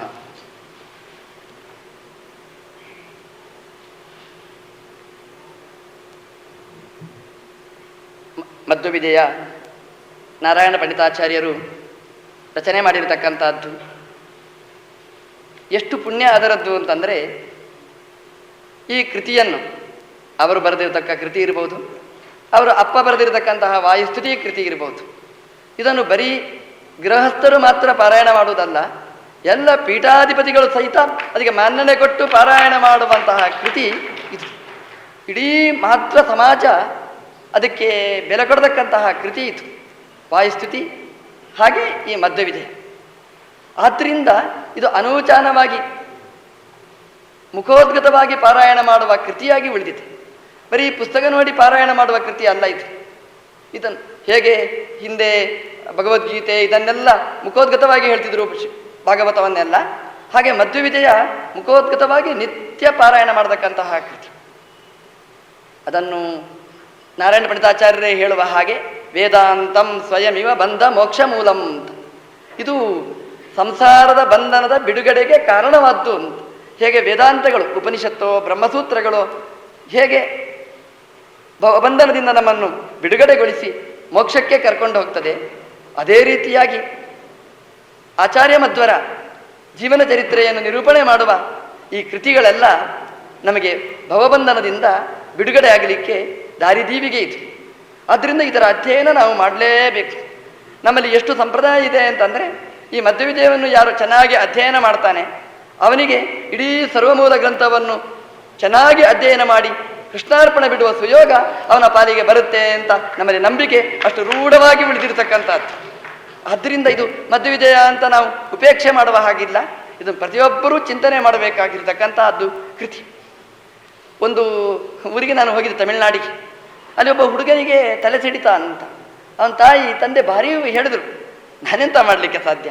ನಾನು ಹೇಳಿದೆ, ನೋಡಪ್ಪ ಒಂದು ಕೆಲಸ ಮಾಡು, ನಿನ್ನಿಂದ ಅದು ಆಗಬೇಕಾದ್ದು ಒಂದು ಶ್ಲೋಕ ಇದೆ ಮಧ್ವವಿಜಯದಲ್ಲಿ ಬರತಕ್ಕಂಥದ್ದನ್ನು, ಅದನ್ನು ನೀನು ನಿತ್ಯ 108 ಬಾರಿ ಗಾಯತ್ರಿ ಜಪ ಮಾಡಿದ ಮೇಲೆ, ಅಷ್ಟಾಕ್ಷರ ಮಂತ್ರ ಜಪ ಮಾಡಿದ ಮೇಲೆ, ಶಿವಪಂಚಾಕ್ಷರಿ ಜಪ ಮಾಡಿದ ಮೇಲೆ ನಿತ್ಯ 108 ಬಾರಿ ಪಾರಾಯಣ ಮಾಡು. ಅವನು ಎಷ್ಟು ದಿವಸ ಅಂತ ಕೇಳಲಿಲ್ಲಪ್ಪ, ಒಳ್ಳೆಯ ಹುಡುಗವ. ಅವನು ಪಾರಾಯಣ ಮಾಡು, ನೀನು ನಿತ್ಯ ಅದನ್ನು ಸ್ತೋತ್ರ ಮಾಡು. ಆಚಾರ್ಯರು ಅವರ ಒಳಗಿದ್ದ ಭಗವಂತ ಧನ್ವಂತರಿ ನಿನಗೆ ಅನುಗ್ರಹ ಮಾಡ್ತಾನೆ ಅಂತ. ಮತ್ತೊಂದು ಸಲ ಹೋದಾಗ ಸಿಕ್ಕಿದ. ಅವ ಹೇಳ್ದ, ಸ್ವಾಮಿಗಳೇ ಈಗ ನನಗೆ ತಲೆನೋವು ಇಲ್ಲವೇ ಇಲ್ಲ ಅಂತ ಹೇಳಿದಾನೆ. ಪೂರ್ತಿ ತಲೆ ಹಿಡಿತಾನೆ. ಈಗ ದೊಡ್ಡ ಡಾಕ್ಟರ್ ಆಗಿದ್ದಾನೆ ಅವ ಹೇಳ್ತಾನೆ, ನನಗೆ ತಲೆನೋವು ಎಂಬುದು ಬರಲೇ ಇಲ್ಲ ಆಮೇಲೆ. ಅಲ್ಲಿವರೆಗೆ ನಿತ್ಯ ತಲೆನೋವು. ಅವನಿಗೆ ತಲೆನೋವು, ಅವನ ಅಪ್ಪ ಅಮ್ಮನಿಗೆ ತಲೆನೋವು, ಅವನ ಮೇಷ್ಟ್ರಿಗೆ ತಲೆನೋವು, ಎಲ್ರಿಗೂ ತಲೆನೋವು. ಅದೇನು ಡಾಕ್ಟ್ರಿಗೆ ಪರೀಕ್ಷೆ ಮಾಡಲಿಕ್ಕೆ ಸಿಗುವುದಿಲ್ಲ. ಆದರೆ ಕಾಯಿಲೆ ದೊಡ್ಡ ಕಾಯಿಲೆ ಅದು. ಎಲ್ಲ ಅದು ಆಲಸ್ಯಕ್ಕೆ ಮೂಲ ಕಾರಣ. ಯಾಕೆ ಪರಿಹಾರ ಆಯಿತು ಅಂತಂದರೆ ಆಚಾರ್ಯರ ಅನುಗ್ರಹ. ಆ ಶ್ಲೋಕ ಅದು ಮಧ್ವವಿಜಯದಲ್ಲಿ ಬರ್ತಕ್ಕ 3ನೇ ಸರ್ಗದಲ್ಲಿ ಬರ್ತಕ್ಕಂಥದ್ದು. ಒಬ್ಬರಿಗೆ ಅಜೀರ್ಣ ರೋಗ ಇತ್ತು, ಏನು ಮಾಡಬೇಕು ಅಂತ ಡಾಕ್ಟರ್ ಹತ್ರ ಹೋಗಿ ಅಂತ ಹೇಳಬೇಕು. ನಮ್ಮ ಹತ್ರ ಬಂದರೆ ನಾವೇನು ಮಾಡೋದು? ನಾನು ಹೇಳಿದೆ, ಇಲ್ಲಿ ಬರ್ತಕ್ಕಂಥ ಒಂದು ಶ್ಲೋಕ ಅದನ್ನು ಹೇಳಿ ನೀವು ನಿತ್ಯ 108 ಬಾರಿ ಜಪ ಮಾಡಿ ಅಂತ. ಆ ಶ್ಲೋಕ ಭಕ್ತಿಯಿಂದ ಪಾರಾಯಣ ಮಾಡಿದರು, ಚೆನ್ನಾಗಿ ಜೀರ್ಣಶಕ್ತಿಯವರಿಗೆ ಬಂದಿದೆ. ಹೀಗೆ ಇಲ್ಲಿರ್ತಕ್ಕಂತಹ ಶ್ಲೋಕ ಒಂದು ರೀತಿ ಮಂತ್ರತುಲ್ಯವಾಗಿರ್ತಕ್ಕಂಥದ್ದು. ಅದರ ಹಿನ್ನೆಲೆಯಲ್ಲಿ ಭಕ್ತಿ ಭಾವ ನಮಗೆ ತುಂಬಿರಬೇಕಷ್ಟೇ. ಅಷ್ಟು ಇದ್ದು ಅದನ್ನು ಪಾರಾಯಣ ನಿತ್ಯ ನಾವು ಮಾಡಿದರೆ ಸಕಲ ಸಂಪತ್ತು ಐಹಿಕ ಪಾರತ್ರಿಕ ನೀಡತಕ್ಕಂತಹ ಕೃತಿ ಇದು ಮಧ್ವವಿಜಯ. ಹೇಗೆ ವಾಯುಸ್ತುತಿ ನಾವು ಪುನಶ್ಚರಣ ಪದ್ಧತಿಯಲ್ಲಿ ನಾವು ಅದನ್ನು ಅನುಷ್ಠಾನ ಮಾಡ್ತೇವೆ, ಹಾಗೆಯೇ ಮಧ್ವವಿಜಯ ನಮ್ಮಲ್ಲಿ ನಿತ್ಯ ಪಾರಾಯಣ ಮಾಡುವಂತಹದ್ದು. ಒಂದು ಶ್ಲೋಕವನ್ನಾದರೂ ಪಾರಾಯಣ ಮಾಡದೆ ನಾವು ಅಪೋಷಣ ತೆಕ್ಕೊಳ್ಳುವ ಕ್ರಮ ಇಲ್ಲ ಅಂತ ಅಷ್ಟು ದೀಕ್ಷೆಯಿಂದ ನಾವು ಇದನ್ನು ಚಿಂತನೆ ಮಾಡತಕ್ಕಂತಹದ್ದು. ಈ ಮಧ್ವವಿಜಯ ನಾವು ಪಾರಾಯಣ ಮಾಡ್ತೇವೆ. ಪಾರಾಯಣ ಮಾಡುವಾಗ ಇದನ್ನು ಅಧ್ಯಯನ ಅರ್ಥಚಿಂತನೆ ಮಾಡಬೇಕು. ನಾವು ಅರ್ಥಚಿಂತನೆ ಮಾಡುವಾಗ ನಾನು ಪಾಠ ಹೇಳಿದ್ದೆ, ತುಂಬ ಸಲ ಪಾಠ ಹೇಳಿದ್ದೆ. ಆದರೆ ಇಷ್ಟು ಸಲ ಪಾಠ ಹೇಳಿದ್ರೂ ಕೂಡ ಕೆಲವು ಶ್ಲೋಕಗಳು ಕಗ್ಗಂಟಾಗಿಯೇ ಉಳಿದಿತ್ತು. ಅದು ಅರ್ಥನೇ ಹೇಳಲಿಕ್ಕಾಗ್ತಿರ್ಲಿಲ್ಲ. ಹೇಳ್ತಿದ್ದೆ ನಾನು, ಅರ್ಥ ಆಯಿತು ಅಂತ ತಿಳ್ಕೊಂಡು ಹೇಳಿದ್ದೆ. ನಾನು ಶಿಷ್ಯ ಅರ್ಥ ಆಯಿತು ಸ್ವಾಮಿ ಅಂತ ಹೇಳಿಕ್ಕೆ ಕೇಳಿದ್ದ. ಅವರು ಗುರುವಿಗೆ ಅರ್ಥ ಆಗಿಲ್ಲ, ಶಿಷ್ಯನಿಗೆ ಏನು ಅರ್ಥ ಆಗಬೇಕು ಅಂತ ಆ ಶ್ಲೋಕಗಳು ಇನ್ನೂ ಇದೆ ಅದರಲ್ಲಿ. ತಿಸ್ರೋ ವಸ್ತಾ ತದ್ಗುಣೈ ಅದರ ಶ್ಲೋಕಗಳೆಲ್ಲ ಇವೆ. 3 ಅವಸ್ಥೆಗಳು, ಎಲ್ಲ ವೃತ್ತಿಗಳು ವಿವೃತ್ತಿಗಳು, ಅದೆಲ್ಲ ಶಬ್ದಗಳನ್ನು ಬಳಸ್ತಾರೆ 12ನೇ ಸರ್ಗದಲ್ಲಿ. ಅದಕ್ಕೆಲ್ಲ ಏನು ಅರ್ಥ ಹೇಳಬೇಕು?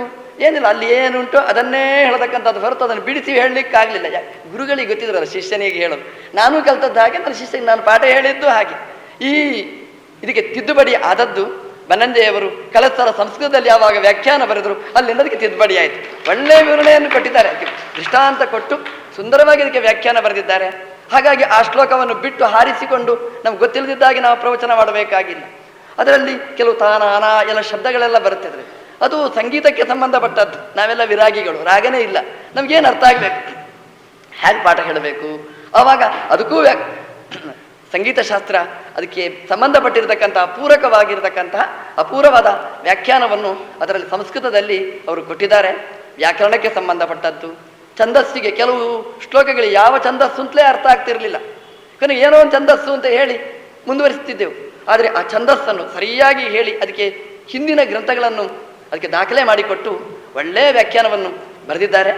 ಹೀಗೆ ಒಂದು ವ್ಯಾಕರಣ ಅಥವಾ ಛಂದಸ್ಸು ಅಥವಾ ವೃತ್ತಿಗಳು ಅದನ್ನೆಲ್ಲ ಸುಂದರವಾಗಿ ವಿಶ್ಲೇಷಣೆ ಮಾಡಿದ ಒಂದು ಅಪೂರ್ವವಾಗಿರತಕ್ಕಂತಹ ಕೃತಿ ಅದು ಸಂಸ್ಕೃತದಲ್ಲಿ ಮಧ್ವವಿಜಯಕ್ಕೆ ಬನ್ನಂಜೆ ಗೋವಿಂದಾಚಾರ್ಯರು ಬರೆದದ್ದು. ಹಾಗಾಗಿ ಕೃಷ್ಣ ಅದಕ್ಕೆ ಮೆಚ್ಚುಗೆ ಕೊಟ್ಟದ್ದು, ಆಚಾರ್ಯ ಮಧ್ವರು ಅನುಗ್ರಹಿಸಿದ್ದು. ಆದ್ದರಿಂದ ಕೃಷ್ಣನ ರಥದಲ್ಲಿ ಅದು ಸೇರಿದ್ದು, ನಮ್ಮೆಲ್ಲರ ಮನಸ್ಸಿನ ರಥದಲ್ಲಿ ಅದು ತುಂಬಿದ್ದು ಆ ಕಾರಣದಿಂದಾಗಿ. ಯಾಕೆ ಅಂತಂದರೆ ಅದರ ಒಳಗಿಂದ ಅದು ಆಚಾರ್ಯರು ನಿಂತು ಅದು ಯಾಕೆ ವ್ಯಾಖ್ಯಾನವನ್ನು ಬರೆಸಿರ್ತಕ್ಕಂತಹದ್ದು. ಪಾಠ ಪ್ರವಚನದಲ್ಲಿರತಕ್ಕಂತಹ ಕೃತಿ ಇನ್ನಷ್ಟು ಸುಂದರವಾಗಿ ಬರಬೇಕು ಅಂತ ಈ ಮಧ್ವವಿಜಯಕ್ಕೆ ಸಂಸ್ಕೃತದಲ್ಲಿ ಹೇಗೆ ವ್ಯಾಖ್ಯಾನ ಇತ್ತು ಅದನ್ನು ಎಲ್ಲರೂ ತಗೊಂಡಿದ್ದಾರೆ, ಮನೆಯಲ್ಲಿ ಇಟ್ಟುಕೊಂಡಿದ್ದಾರೆ. ಒಬ್ಬರು ಹೇಳಿದರು ನಮಗೆ ಮಧ್ವವಿಜಯ ಬರುವುದಿಲ್ಲ ಅಂತ. ನಾನು ಕೇಳಿದೆ ನೀವು ದಾನ ಮಾಡ್ತೀರಾ ಅಂತ. ಇಲ್ರಿ, ನೀವು ಆಶೀರ್ವಾದ ಮಾಡಿ ನಮ್ಮನೆಯಲ್ಲಿ ಆ ಮಧ್ವಿಜಯದ ವ್ಯಾಖ್ಯಾನ ಇಟ್ಟುಕೊಂಡು ಪಾಠ ಹೇಳುವ ಮಗನೋ ಅಳಿಯನೋ ಬರಲಿ ಅಂತ ಅವರು ಪ್ರಾರ್ಥನೆ ಮಾಡಿದ್ದುಂಟು. ಅಷ್ಟು ನಂಬಿಕೆ ಅದರಲ್ಲಿದೆ. ಅಂತೂ ಪುಸ್ತಕವನ್ನು ಮನೆಯಲ್ಲಿ ಇಟ್ಟುಕೊಂಡಿದ್ದಾರೆ, ಅಪೂರ್ವವಾದ ಪುಸ್ತಕ ಅಂತ. ಹಾಗಾಗಿ ಮಧ್ವಿಜಯ ಪಾರಾಯಣ ಮಾಡುವಾಗ ಕನ್ನಡದಲ್ಲಿ ಅರ್ಥಚಿಂತನೆ ಮಾಡಬೇಕು ಅಂತ ಅಪೇಕ್ಷೆ ಪಟ್ಟವರಿಗೆ ಈ ಕನ್ನಡದ ವ್ಯಾಖ್ಯಾನ ಸಿಕ್ಕಿದೆ. ಬನ್ನಂಜೆಯವರ ವಿಚಿತ್ರವಾದ ಶೈಲಿ, ಅವರು ಹೇಗೆ ಮಾತಾಡ್ತಾರೆ ಅಷ್ಟೇ ಚೆನ್ನಾಗಿ ಬರೀತಾರೆ, ಎಷ್ಟು ಚೆನ್ನಾಗಿ ಬರೀತಾರೆ ಅಷ್ಟೇ ಚೆನ್ನಾಗಿ ಮಾತಾಡ್ತಾರೆ. ಅಂದರೆ ಮಾತಾಡೋದಕ್ಕೆ ಒಂದು ದೃಷ್ಟಾಂತ ಕೊಡಬೇಕು ಅಂತಂದರೆ ಅವ್ರು ಹೇಗೆ ಚೆನ್ನಾಗಿ ಬರೀತಾರೋ ಹಾಗೆ ಮಾತಾಡ್ತಾರೆ ಅಂತ. ಅವ್ರು ಚೆನ್ನಾಗಿ ಬರೀತಾರೆ, ಹೇಗೆ ಚೆನ್ನಾಗಿ ಬರೀತಾರೆ ಅಂತಂದರೆ ಅವ್ರು ಚೆನ್ನಾಗಿ ಹೇಗೆ ಮಾತಾಡ್ತಾರೋ ಹಾಗೆ ಅಂತ. ಅವರ ಮಾತಿಗೆ ಅವರ ಬರಹವನ್ನು ದೃಷ್ಟಾಂತ ಕೊಡಬೇಕು ಹೊರತು ಇನ್ನೊಂದು ದೃಷ್ಟಾಂತ ಕೊಡಲಿಕ್ಕಾಗುವುದಿಲ್ಲ. ಸವ್ಯಸಾಚಿ ಅಂತ ನಾವು ಕೇಳಿದ್ದೇವೆ, ಅರ್ಜುನ ಒಬ್ಬ ಸವ್ಯಸಾಚಿ ಅಂತ. ಅವನು ಬಲಕೈಯಲ್ಲಿಯೂ ಬಾಣ ಪ್ರಯೋಗ ಮಾಡ್ತಿದ್ದ, ಎಡಕೈಯಲ್ಲಿಯೂ ಬಾಣ ಪ್ರಯೋಗ ಮಾಡ್ತಿದ್ದ ಅಂತ. ನಮಗೂ ಹಾಗೆ ಬಲಕೈಯಲ್ಲಿ ಬರೀಲಿಕ್ಕೆ ಪ್ರಯೋಗ ಮಾಡ್ತೇವೆ. ಏನೋ ಫೋರ್ಜರಿ ದಸ್ಕತ್ ಹಾಕ್ಬೇಕಂದ್ರೆ ಎಡಕೈಯಲ್ಲಿ ಬರೀತೇವೆ, ಅದು ಗೊತ್ತಾಗುತ್ತೆ ಫೋರ್ಜರಿ ಅಂತ. ಅವರು ಬಲಕೈಯಲ್ಲಿಯೂ ಬರೀತಾರೆ, ಎಷ್ಟು ಚೆನ್ನಾಗಿ ಬಲಕೈಯಲ್ಲಿ ಬರೀತಾರೆ ಅಷ್ಟೇ ಚೆನ್ನಾಗಿ ಎಡಕೈಯಲ್ಲಿ ಬರೀತಾರೆ. ಅವರು ಹೇಗೆ ಮಾತಾಡ್ತಾರೆ ಅಷ್ಟೇ ಚೆನ್ನಾಗಿ ಲಿಪಿ ಇದೆ, ಅಷ್ಟೇ ಚೆನ್ನಾಗಿ ಭಾಷೆ ಇದೆ, ಎಲ್ಲವೂ ಪೂರಕವಾಗಿರ್ತಕ್ಕಂಥದ್ದು. ಅದಕ್ಕೊಂದು ಮಾದರಿ ಬೇಕು ಅಂತಂದ್ರೆ ಇದರಲ್ಲಿ ಬರೆದಿದ್ದಾರೆ ಅವರು. ಅವರದ್ದು ಅಕ್ಷರ, ಕನ್ನಡದ ಅಕ್ಷರ ಅಥವಾ ಸಂಸ್ಕೃತದ ಅಕ್ಷರ, ಇದರಲ್ಲಿ ಕನ್ನಡದ ಅಕ್ಷರ ಇದೆ, ಎಷ್ಟು ಚೆನ್ನಾಗಿದೆ ಅಂತ ಅವರೇ ಬರೆದದ್ದು. ಅವರು ಬರೆದಿರ್ತಕ್ಕಂತಹ ಕನ್ನಡದ ಅಕ್ಷರ ಅದು ಬಹಳ ಚೆನ್ನಾಗಿದೆ. ಒಂದೇ ರೇಖೆ. ನಮ್ಮ ಗುರುಗಳು ಬರೀತಿದ್ರು, ಪತ್ರ ಬರೀತಿದ್ರು. ಪತ್ರ ಬರೆದ್ರೆ ಚೆನ್ನಾಗಿ ಅವರು ಪತ್ರ ಬರೆದು ಕೈಯಲ್ಲೇ ಪತ್ರ ಬರೆಯಿದ್ರು. ಕೆಲವರ ಮನೆಯಲ್ಲಿ ಅದಿರ್ಬೋದು ಪತ್ರ ಬರೆದದ್ದವರು. ಬಹಳ ಸುಂದರವಾದ ಅಕ್ಷರ ಅದು. ಕೊನೆಗಾಗುವಾಗ ಅದು ಗಟ್ಟ ಇಳೀತಿತ್ತು, ಗಟ್ಟ ಹತ್ತುತ್ತಿತ್ತು. ಅದು ಕೊನೆಯ ವಯಸ್ಸಲ್ಲಿ ಅದು ಮೊದಲನೇದಾದ್ರೆ ಚೆನ್ನಾಗಿ ಬರೀತಿದ್ರು. ಬನ್ನಂಜೆಯವರದ್ದು ಅಕ್ಷರ ಅಷ್ಟೇ ಸುಂದರವಾಗಿರ್ತಕ್ಕಂಥದ್ದು, ಭಾಷೆ ಅಷ್ಟೇ ಸುಂದರವಾಗಿರ್ತಕ್ಕಂಥದ್ದು, ಅವರ ಮಾತು ಅಷ್ಟೇ ಚೆನ್ನಾಗಿರ್ತಕ್ಕಂಥದ್ದು. ಇಂತಹ ವೈದುಷ್ಯಪೂರ್ಣ ಅಂದರೆ ಸಂಸ್ಕೃತದಲ್ಲಿ ಹಾಗೆ ಕನ್ನಡದಲ್ಲಿ ಹೇಗೆ ಹಾಗೆ ಸಂಸ್ಕೃತದಲ್ಲಿ ಎರಡರಲ್ಲಿಯೂ ಪಾಂಡಿತ್ಯ, ಸುಂದರವಾದಂಥದ್ದು. ಕ್ರಿಯಾಪದ ಇಲ್ಲದೆ ಕನ್ನಡ ಭಾಷೆಯಲ್ಲಿ ಬರೆಯುವ ತಾಕತ್ತು ಅದು ಬನ್ನಂಜೆಯವರದ್ದು. ಅದು ಆ ಕಾದಂಬರಿ ಭಾಷಾಂತರ ಮಾಡಿದ್ದಾರೆ, ನೀವು ನೋಡ್ಬೇಕು ಕಾದಂಬರಿ ಭಾಷಾಂತರ ಎಷ್ಟು ಕ್ಲಿಷ್ಟ ಅಂತ. ಕಾದಂಬರಿ ಅಂದರೆ ಅದು ಸಾಹಿತ್ಯ ಜಟಿಲವಾಗಿರ್ತಕ್ಕಂಥದ್ದು. ಅದನ್ನು ಕನ್ನಡಕ್ಕೆ ಭಾಷಾಂತರ ಮಾಡಬೇಕಾದ್ರೆ ಅದು ಈ ವಯಸ್ಸಲ್ಲಿ, ಚಿಕ್ಕ ವಯಸ್ಸಲ್ಲಿ ಭಾಷಾಂತರ ಮಾಡಿದ್ದು. ಆದ್ದರಿಂದ ಅದನ್ನು ಭಾಷಾಂತರ ಮಾಡಿದ್ದಾರೆ ಅಂದರೆ ಯಾವುದನ್ನೂ ಭಾಷಾಂತರ ಮಾಡಬಹುದು. ಹಾಗಾಗಿ ಈ ಸಂಸ್ಕೃತದಲ್ಲಿ ಬರತಕ್ಕಂತಹ ಶ್ಲೇಷಗಳು, ನಾನಾರ್ಥಕವಾಗಿರ್ತಕ್ಕಂತಹ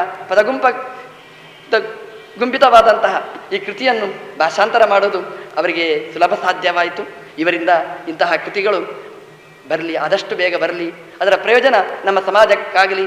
ತಾತ್ಪರ್ಯ ನಿರ್ಣಯ ಆಗಬೇಕು, ಆಮೇಲೆ ಭಾಗವತ ತಾತ್ಪರ್ಯ ನಿರ್ಣಯ ಆಗಬೇಕು, ಶ್ರುತಿ ಪ್ರಸ್ಥಾನ ಆಗಬೇಕು, ಸರ್ವಮೂಲ ಗ್ರಂಥಗಳು ಎಷ್ಟಿದೆ ಅಷ್ಟೆಲ್ಲ ಮತ್ತೆ ಮರುಮುದ್ರಣೆ ಆಗಬೇಕು. ಬರೀ ಮುದ್ರಣೆ ಮಾತ್ರ ಅಲ್ಲ, ಭಾಗವತ ತಾತ್ಪರ್ಯಕ್ಕೆ ಸಂಪಾದನೆ ಮಾಡಿದ್ದಾರೆ. ಭಾಗವತ ತಾತ್ಪರ್ಯಕ್ಕೆ ಸಂಪಾದನೆ ಮಾಡುವಾಗ ಎಲ್ಲ ವ್ಯಾಖ್ಯಾನಗಳ ಸಮನ್ವಯ, ಎಲ್ಲ ವ್ಯಾಖ್ಯಾನಗಳ ಚಿಂತನೆ ಅದನ್ನು ಮಾಡಿ ಒಳ್ಳೆ ಪುಟ್ ನೋಟ್ಸ್ ಮಾಡಿದ್ದಾರೆ. ಅದರಿಂದ ಭಾಗವತ ಪ್ರವಚನ ಮಾಡುವವರಿಗೆ ಅದ್ಭುತವಾಗಿರ್ತಕ್ಕಂತಹ ಕೊಡುಗೆ ಬನ್ನಂಜೆಯವರಿಂದ ಸಂದಿದೆ. ಹಾಗೆ ಮಹಾಭಾರತ ರಾಮಾಯಣ ಪ್ರವಚನ ಮಾಡುವವರಿಗೂ ಒಂದು ಅಪೂರ್ವವಾದ ಕೊಡುಗೆ ಆಗಬೇಕು. ಆಚಾರ್ಯರು ಕೊಟ್ಟಿರತಕ್ಕಂತಹ ನಿರ್ಣಯದ ಮಹತ್ವ ಅದು ಗೊತ್ತಾಗಬೇಕು. ಆ ಹಿನ್ನೆಲೆಯಲ್ಲಿ ವಿಸ್ತೃತವಾದಂತಹ ವಿವರಣೆ ಅದು ಅಗತ್ಯವಾಗಿರತಕ್ಕಂಥದ್ದು. ಆ ದೃಷ್ಟಿಯಲ್ಲಿ ಅವರಿಂದ ಆದಷ್ಟು ಬೇಗ ಆ ಕೃತಿ ಹೊರಗೆ ಬರಲಿ. ಇಂತಹ 10 ಕೃತಿಗಳು ಮತ್ತೆ ಬರಲಿ.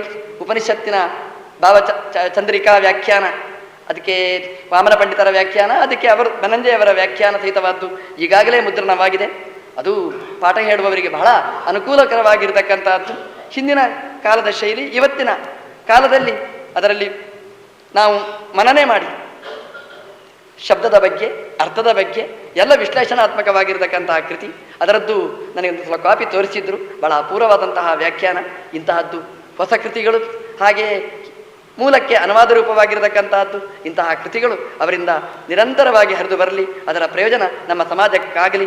ನಮ್ಮ ಗುರುಗಳಿದ್ದರೆ ತುಂಬ ಸಂತೋಷ ಪಡ್ತಿದ್ರು, ಇದನ್ನು ನೋಡಿ ಮನಸ್ಸು ತುಂಬ ಹರಿಸ್ತಿದ್ರು, ಬಾಯಿ ತುಂಬ ಅವರು ಹೊಗಳ್ತಿದ್ರು. ಖಂಡಿತ ಇಲ್ಲಿ ಇದ್ದು ಅದನ್ನು ಅವರಿಗೆ ಬನ್ನಂಜೆಯವರಿಗೆ ಪೂರ್ಣ ಆಶೀರ್ವಾದ ಮಾಡಿದ್ದಾರೆ ಅಂತ ನಾನು ನಂಬಿದ್ದೇನೆ. ಅವರಿಗೆ ದೇವರು ಪೂರ್ಣ ಆಯುಷ್ಯ, ಪೂರ್ಣ ಆರೋಗ್ಯಗಳನ್ನು ಕೊಟ್ಟು ಇಂತಹ ಕೃತಿಗಳು ನಿರಂತರವಾಗಿ ಹೊರಬರಲಿ ಅಂತ ದೇವರಲ್ಲಿ ನಾವು ವಿಶೇಷವಾಗಿ ನಾವು